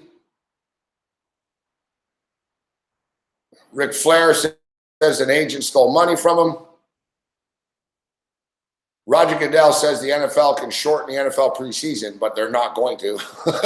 I like that. He's like, yeah, we probably should, but, we probably should, but we're not going to. And he says he wants to in the future.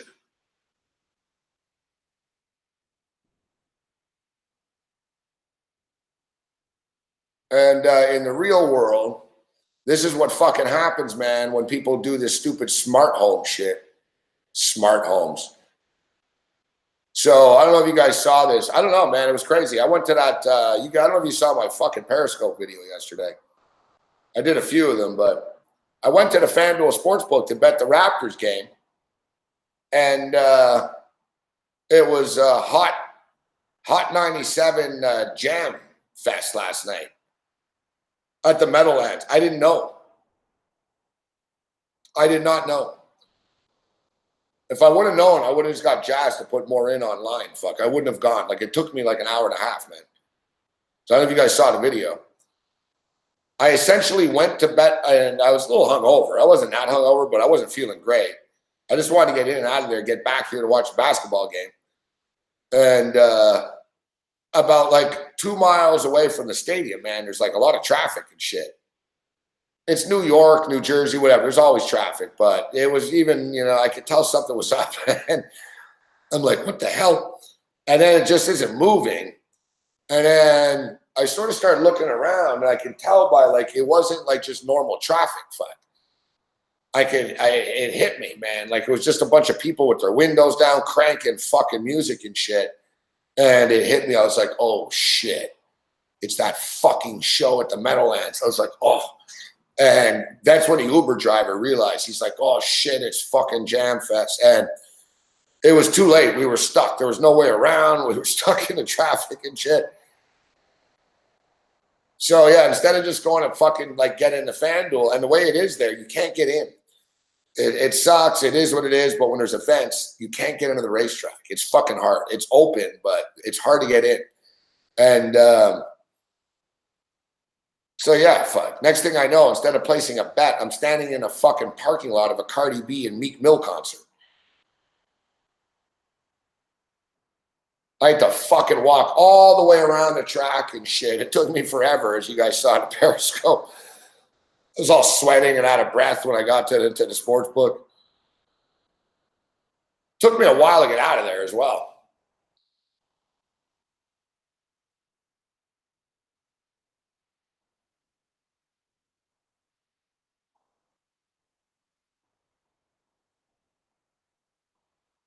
My schedule, July 8th to 12th.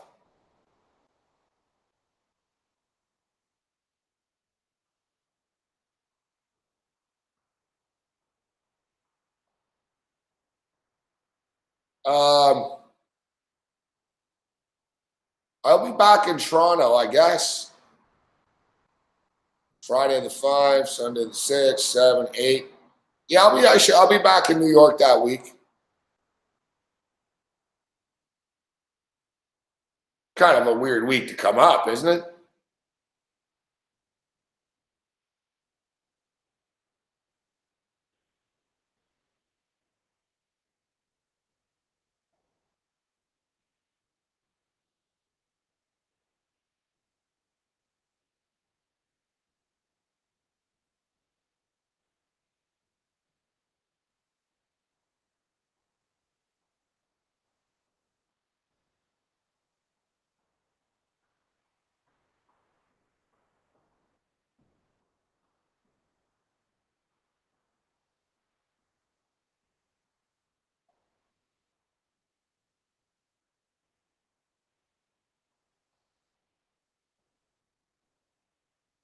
What did I see?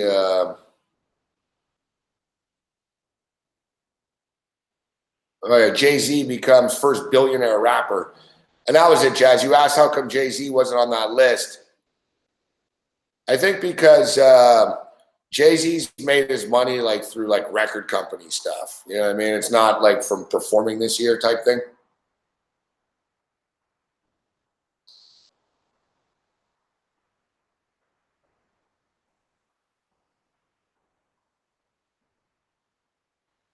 So tonight we had the hockey game. We get the split.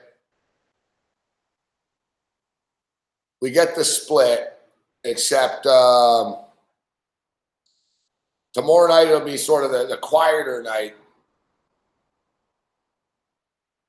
Tomorrow night it'll be sort of quieter. No hockey, no NBA. But tomorrow night Feinberg will be with us. We'll hit the Canadian Open golf.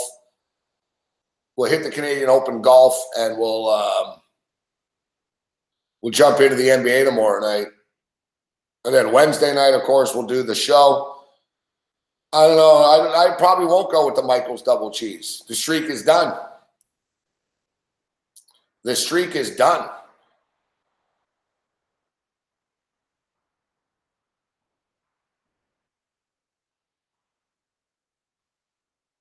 And quite frankly, I'm not really sure.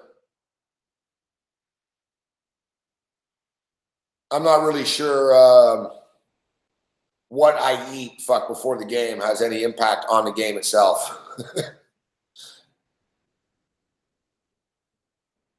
But like I said, don't tell me what happened last night in the Raptor Warrior game. I still haven't seen it. Don't spoil it.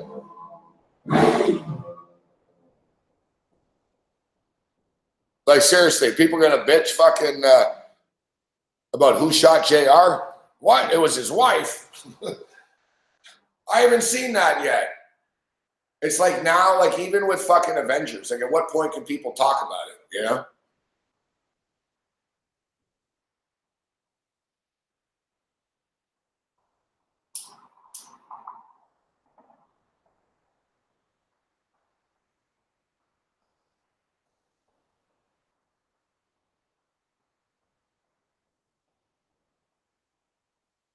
All right, so hopefully the Philadelphia Phillies can hang on and win the game.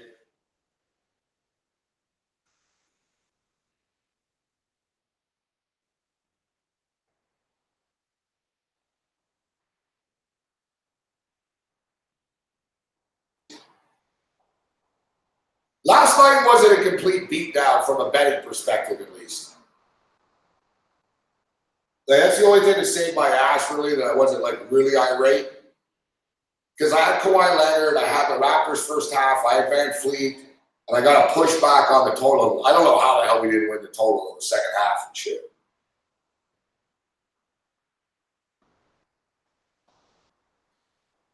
They were remember I was talking about it was 106.98. They were at 204 with like 3.5 minutes left or so.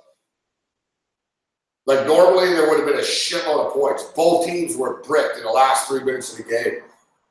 And the only reason we got the push was on that three. That three ball made it the push. So, like, it could have been worse. Like, imagine the Raptors would have lost and it didn't get there. I really would have been pissed. I missed a Draymond Green triple-double by by a rebound. Or, sorry, by an assist.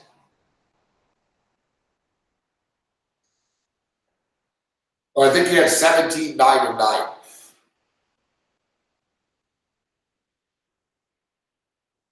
Now, listen, there's no guarantee Klay Thompson plays on Wednesday. He probably will.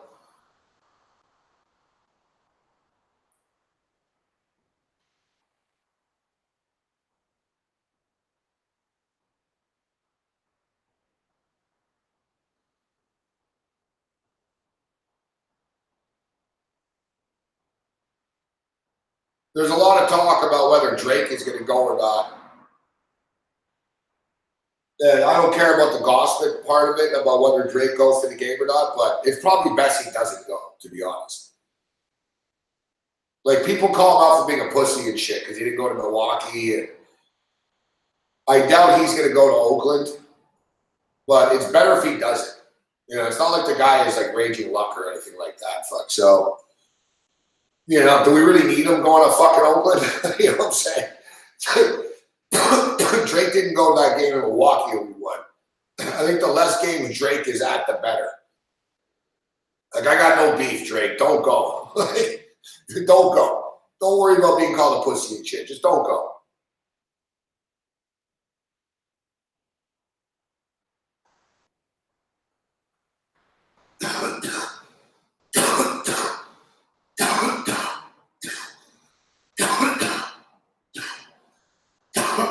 Drake is playing these people, though.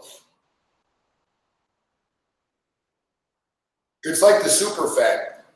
If you have a business or a product, you're better off fucking getting courtside seats. It's free endorsement.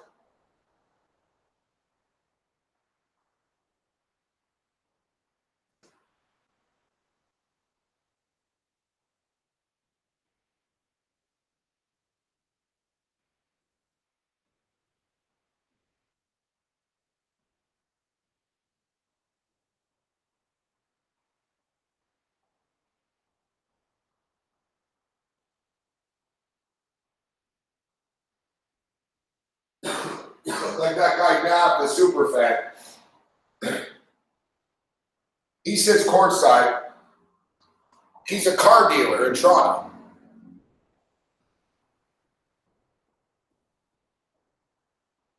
He's a car dealer in Toronto. So people don't trust car dealers to begin with, right? But you're going to trust this guy. He's the super fan. Fuck. He sits courtside. He's in every Raptor game. He looks like a nice guy. The Raptor players always high five him. Fucking LeBron James hugs him and shit. So in Toronto, like, yeah, he's a nice guy. And he gives a lot of money to charity and shit. I'm not calling the guy out at all, but I'm just stating him being that super fan made him the #1 car dealer in Mississauga. Because he's trustworthy. You see him on TV every night. Hey, there's that guy. He's the Raptor fan. I'll buy a car from him. I'm a Raptor fan. It's genius, fuck. Like, guy buys a couple of courtside seats and he gets free advertising, fuck, every night. Now, Drake doesn't need the advertising, but when you're on Drake's level, this is pretty good advertising. It's the NBA Finals, and you're pretty much getting publicity out of the NBA Finals as much as any player is. Right? And when are people, oh, this and that with Drake? I can't name fucking more than one song of Drake. I know started from the bottom, ended here on Call Me On Your Cell Phone. Fuck. So 2 Drake songs I can name.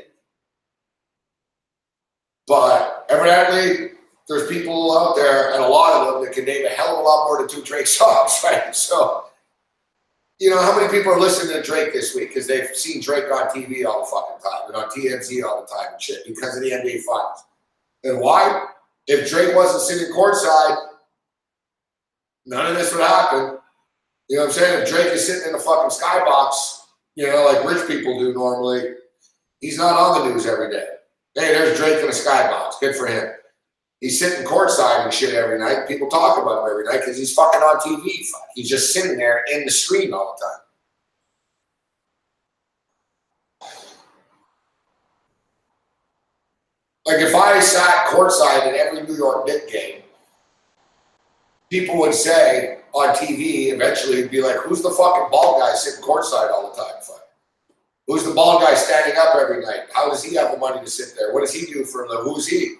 Oh, he's a talk show host. Well, I'm going to check his show. You know what I mean? Like, I can't afford that, but I'm telling you, like, if I was a real estate agent or a car dealer or like any sort of public, if you sold anything in public, it's fucking smart, man. Whatever town you're in, get high profile fucking seats and you sort of feed. It's like you're a sponsor of the team, but you're not. You're not even paying for the rights. Like, NAB doesn't pay for any fucking advertising rights for the Raptors. Yet everyone goes, hey, there's NAB, the fucking car dealer.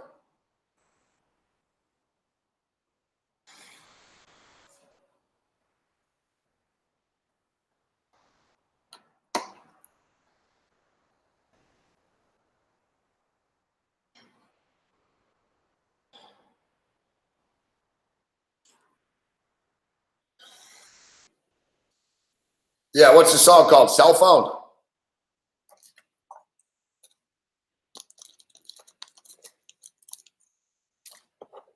Call me on my cell phone.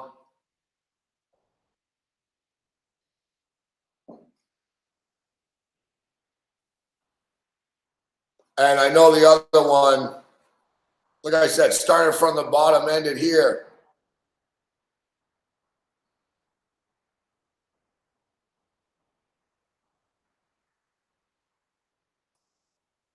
Oh, it's called Hotline Bling. I did not know that. See, like if I was on Jeopardy, that's why I'm not on Jeopardy. It'd be like Drake's song about a phone. I'd be like, what is call me on a cell phone, Alex?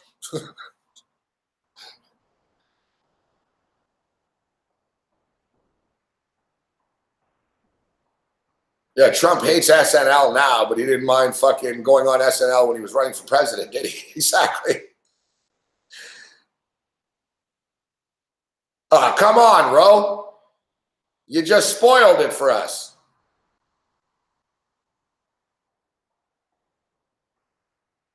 You fucking spoiled it, Ro. We didn't know.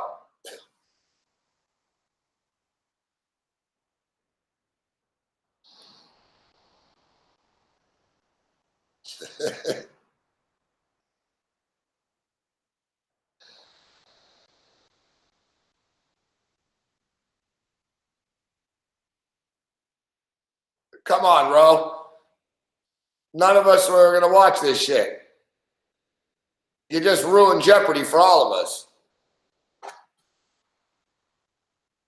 Yeah, we were just talking about how none of us knew.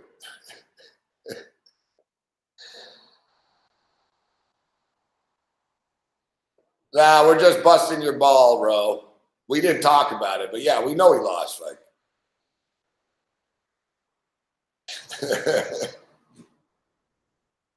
fucking Ro. Hey, Ro, who won the basketball game last night? The Warriors and the Raptors?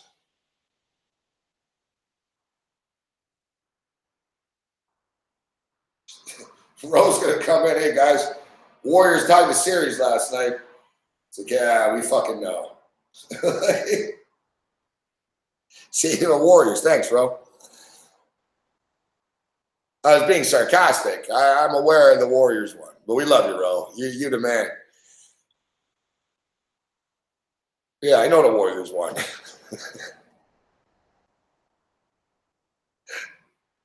The Warriors. Yeah, the fucking Warriors. Yeah, I hate Golden State now, too. Fucking sick of these motherfuckers.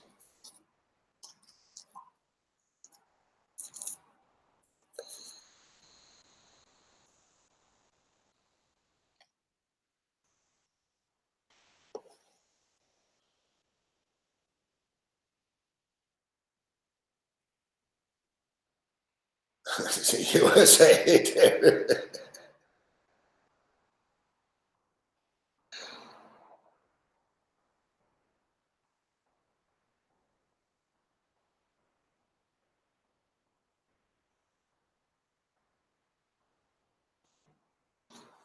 The sad thing is, if you if you ask people on the street who won World War II, you're gonna get a lot of confusing answers.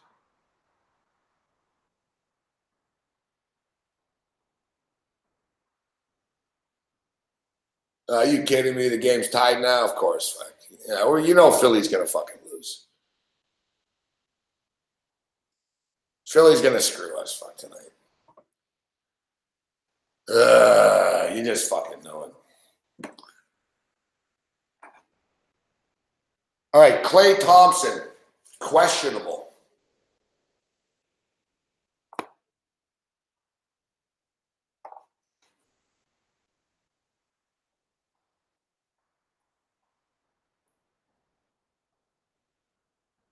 Klay Thompson, questionable after MRI.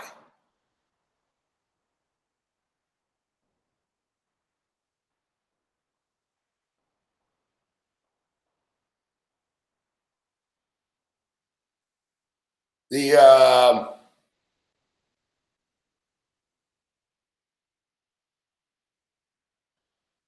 so Kevon Looney is out. Kevin Durant is out. Klay Thompson is fucking questionable. Like, for the love of God, guys, like, we need to win this game. Like, if Klay Thompson doesn't win, if Klay Thompson doesn't play and we don't win on Wednesday, then, like, we don't deserve to win the finals.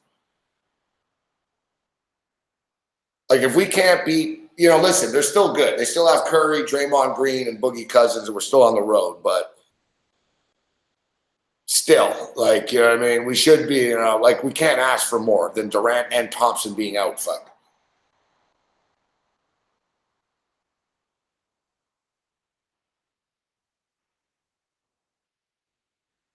Now, the thing is, even if Klay Thompson's out, they're still tough. They still have Steph Curry, Boogie Cousins, and Draymond Green, and Andre Iguodala. That's why I'm thinking they might not play Thompson. They might think we don't need him. I'm telling you, like, they're pretty cautious, right?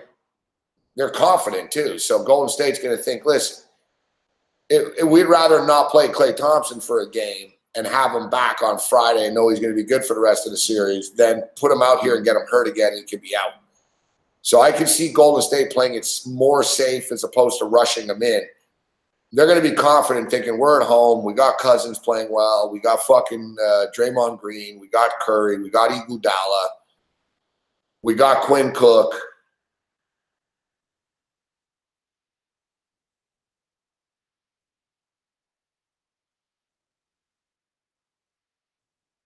I think the Raptors come out flying.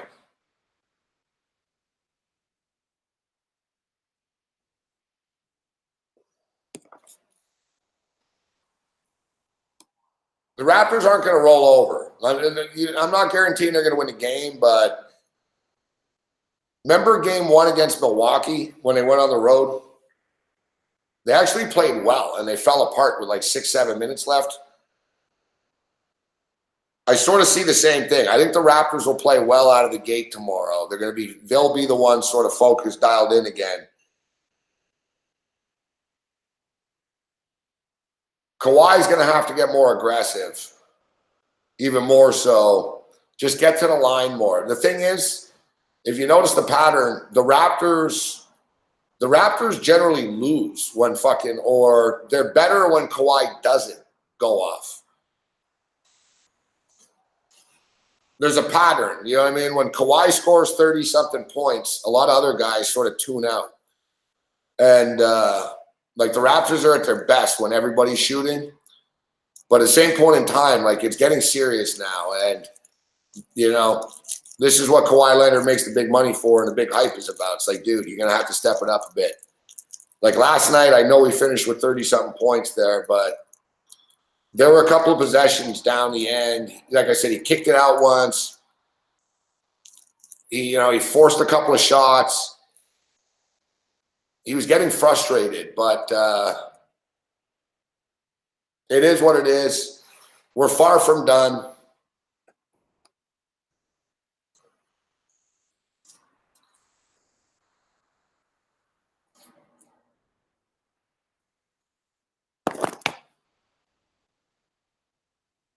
Yeah, exactly, Jazz. It was 30, you know what I mean? It was, but, normally, you know what it is, Jazz? Normally, Kawhi Leonard, if you notice, remember all the time, like his really important games, he's usually around like 11 points, 15 points going into the fourth, and then he explodes for 13 points, 15 points. He's averaging like 11 points in the fourth quarter. Yesterday, it was kind of the opposite.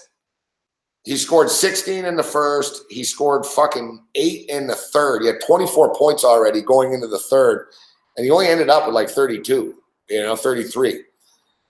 Like he hit the wall with like 6-7 minutes left in the game. I just thought he passed a bit too much. Like, I don't mind getting people involved, but there was a few times where he was in the paint and he needs to judge and say, listen, Siakam hasn't hit anything all night. I don't want to relive it over and over, but the Raptors really fucked themselves by taking so many threes late in the game. As I stated, there was a couple opportunities they could have gotten like points, and Kawhi kicked it out once to Van Fleet, he missed. There was another time I don't know who wasn't Lowry. I think it was somebody. I think it was Kawhi again. I think Kawhi got a rebound and fucking tossed it to fucking Siakam in the corner, wide open. He missed. The thing is, it was like Kawhi, that's 4 points you could have gotten to the line with. Maybe you would have gotten a foul. It would have stopped the clock. I think the Raptors just thought it's going to go in. Eventually it'll go in. Danny Green hit a big three late, but then fucking Quinn Cook came back and hit one late on the other end. Fuck. Quinn Cook hit a couple of big shots. The referees screwed the Raptors all night, but in the last few minutes, the reffing went the Raps' way. Like, they got it right. They overturned the call. And ESPN says Warriors optimistic Clay will play. Kevon Looney out. Yet I see the headline right here. Thompson questionable. Let's see. MRI and Golden State Warriors confirmed a hamstring strain. He'll likely be questionable. Thompson will test body over the next 2 days, but hopes to play. When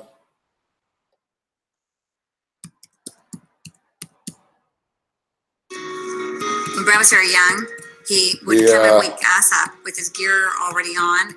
They were all.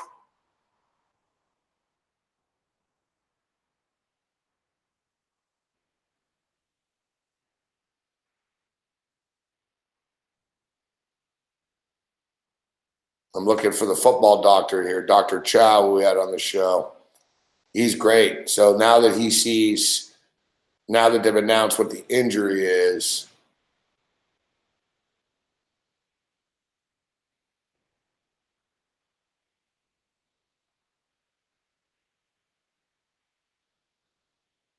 yeah, this guy's great at diagnosing shit just by like knowing or hearing or whatever.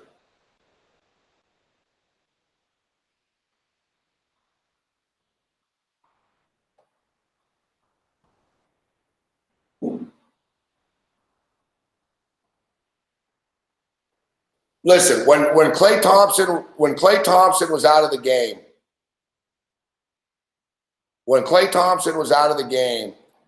the Raptors really shut them down offensively. They created a box around Curry, and like Iguodala hit the shot, but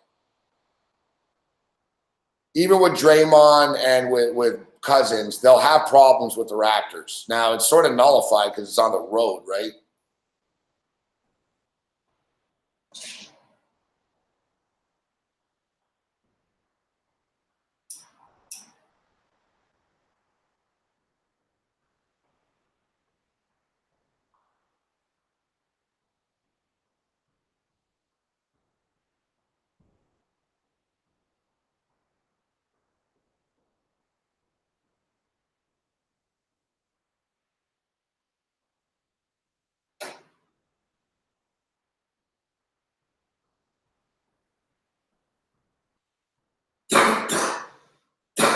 Well,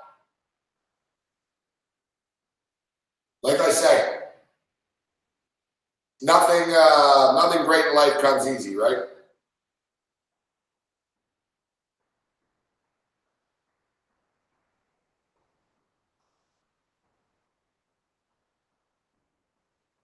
It would have been a hell of a lot funner if the Raptors would have won last night. We'd be up 2-0. Oh, ha, ha, this is great. But, you know, it is what it is.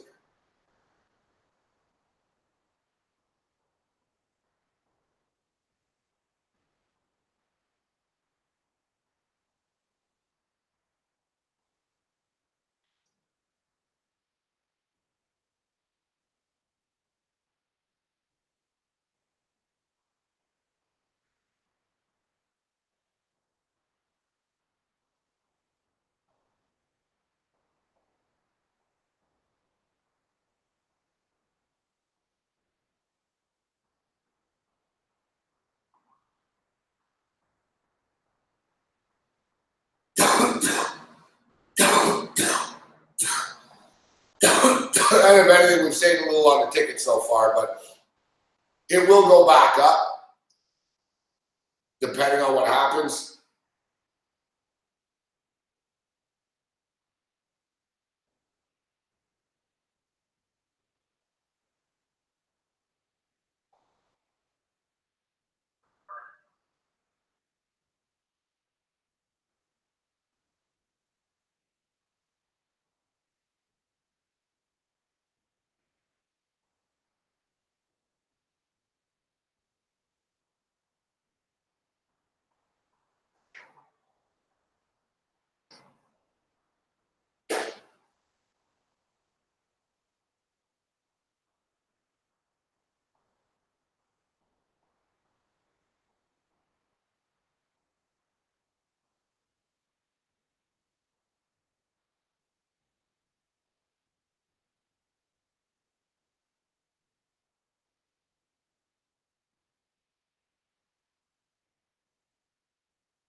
I was just looking out my window. And I always say I never see Domino's here. I tried to order from Domino's, but said no, it doesn't deliver, whatever, to this area. I don't know. I thought it was strange, but I've seen the doorman eating Domino's a few times. But it's the first time I ever seen like a Domino's car pulling up to the door here. But yeah, it has been a long day. And tomorrow Feinberg will join us.